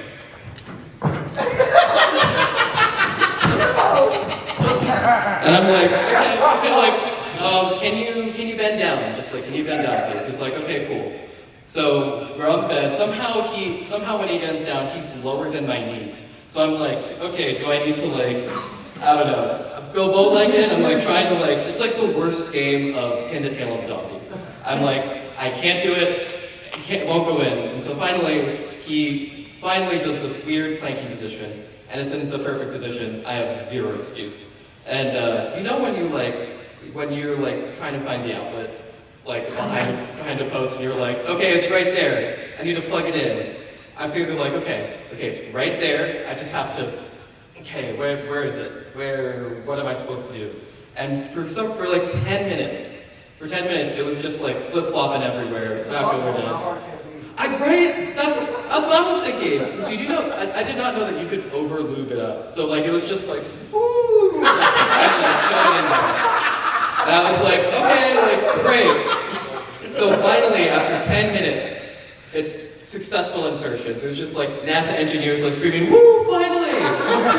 And right when I go in, suddenly he's like, oh, okay, I'm tired, can you stop? And I was like, fine, let's just go talk about it. Anyway, that's my story. We're running really, really short on time. One more? We can do one quick one, then we gotta end it here. Okay, alright. So, back when I was still a mover, I had a load that delivered to a captain for retired captain in Rockledge, Florida. And this load, this whole fucking trailer, took us 2 days to do it. And my boss sent me down with 2 of his best local guys. I knew one of them, and the other guy was a friend of the one that I knew. And I had no idea what bullshit I was about to get into. So we get done with the first day. And he'd given me money for per diem for these guys, and I misunderstood him, and I thought, okay, we're gone for 2 days, I get 2 days of per diem, which fucking shortchanged me. And that was a fucking mistake. So we get done, we're going to the hotel, I left the trailer at the customer's house, and I'm in this old ass rickety fucking W9. And we go to Winn-Dixie, and I'm fucking hungry, and I assume they're fucking hungry. So I go into Winn-Dixie looking for food. It's like 6 in the evening, and they go to the liquor store next door. And they met a couple of people that I've never fucking seen in my life while they were in there. That's another fucking mistake. So I get down to Winn-Dixie, didn't end up getting anything. I walk out. They walk out of the liquor store. They got this big fucking jug of whiskey or some other hard liquor.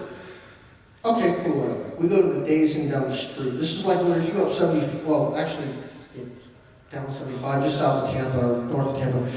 We go to the Days Inn there, right? And the head local guy that my boss was using sets up the rooms and everything. We get 2 rooms.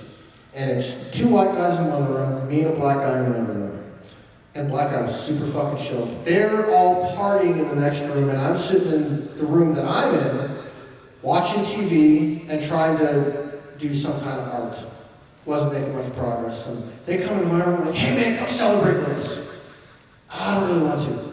Oh man, come on man, don't be spoiled sport. Fucking fine, I'll go in. So I go in the room, right? And it's the 3 helpers I've got. I forgot, there's a 3rd guy. And then these 2 fucking strangers I've never met. I'm like, come on, do a shot. So I do like a little cat food because I'm a bitch. And I'm like, all right, I'm done. I go back in my room, and I'm sitting there, and I'm trying to draw or something. And all of a sudden, here's this fucking crash. Bam! You know, glass shattered all of this big ass stud out on the balcony outside. Like, my first thought was, fuck, they threw the TV through the fucking window. I peeked my head out the door, and the buddy of the head local guy, tall, lanky motherfucker, is sitting there on his ass on the balcony with his glass all over the fucking place. I'm like, what the fuck happened? They tripped over the AC, and the fucking AC sticks out about 2 feet. They were fucking wasted, and I'm pretty sure they were on a little more than a liquor. And then I just devolved from there. I mean, it went from, that was like the beginning of a really bad night, because it just went from that to the tall, lanky guy, he's going on doors and banging on doors and fucking starting fights with people out in the parking lot. And the other guy's like, hey, we want to get some crystals. And I look on my GPS, I said, the nearest crystals is in Inverness, that's 30 fucking miles away. You know, I'm like, all right, whatever, and they left me alone for a bit. Then they come out and they're like, hey, the hotel wants us to move the truck, I'll move it for you. I said, fuck you all. I said, you're drunk off your ass, there's no way I'm letting you move that truck, and we don't even have CDL. So I'll go move it. So I'll go move the truck over a little bit. And I'll go back up to the room, I'm like, well, we want crystals, so I'll drive you. And I thought better, I'm like, you know what? I'm too tired for this shit, and I don't want to deal with this crap. And so I said, no. And so, oh, come on, man. It's like, you know what, fine. So I get in the trunk, and it's the head guy, his buddy, these 2 fucking strangers, and we end up going through this fucking backroad adventure to Inverness, getting it downtown to places we shouldn't even be taking a truck. And mind you, a bobtail, so a little bit easier. And we get on this little fucking back road that's nothing but woods and redneck trailers. And we come up on this trailer, we're passing like, that's the place, that's the place. I'm like, all right, I know what's up. I know what's up. I said, no, fuck this. I turn around, like, oh, come on, man. I said, if I drop you here, I ain't staying around. You can find your own fucking way back to the hotel. And I dropped it back off the hotel, and I left my key in the room. And the other guy that was sharing the room was fast asleep, so I had to go down to the office. I'm like, oh, hey, by the way, your buddy Chad, yeah, we need to talk to him about the window that you guys busted and the phone you guys destroyed, and just the fucking destruction of the room in general. I'm like, all right, cool, I'll go tell him. I tell him, like, hey, they want to talk to you down in the office down there. And then I went to my room and sleep. And about 1 in the morning at this point, and I was sleeping maybe an hour. Fuck! Open the door, like, cause I was expecting Chad, the head guy, to be at the door. No, it's 2 fucking cops. And I'm fucking tired, so what can I do for you guys, officers? Yeah, you guys have to leave. You know, your buddy Chad, he needs to pay for this stuff, and he's going to jail. You guys need to get out of here. I didn't do anything. Yeah, well, you're all under his name. You're trespassing. You can't be here. So we ended up piling into the truck, And I feel sorry for the black dude I was sharing the room with because he ended up sleeping across the front seats. And Chad and his best buddy were in the bunk below me, spooning the next morning. I got a picture of them somewhere. They're fucking spooning like a gay couple. It's fucking great. And the rest of the trip went off without a hitch. And I never saw them after that. I think they got fired. So yeah, no, that was probably another one of the crazier stories. Anyway, that's it. I'm done. Told you I couldn't top you. I like to say, champs, I got censored last year with the cameraman for saying the N-word, and you're welcome. You don't have to censor me this year, champ. Enjoy Megaplex. That's all the time that we have. Thank you so much for coming out. Enjoy the rest of your con.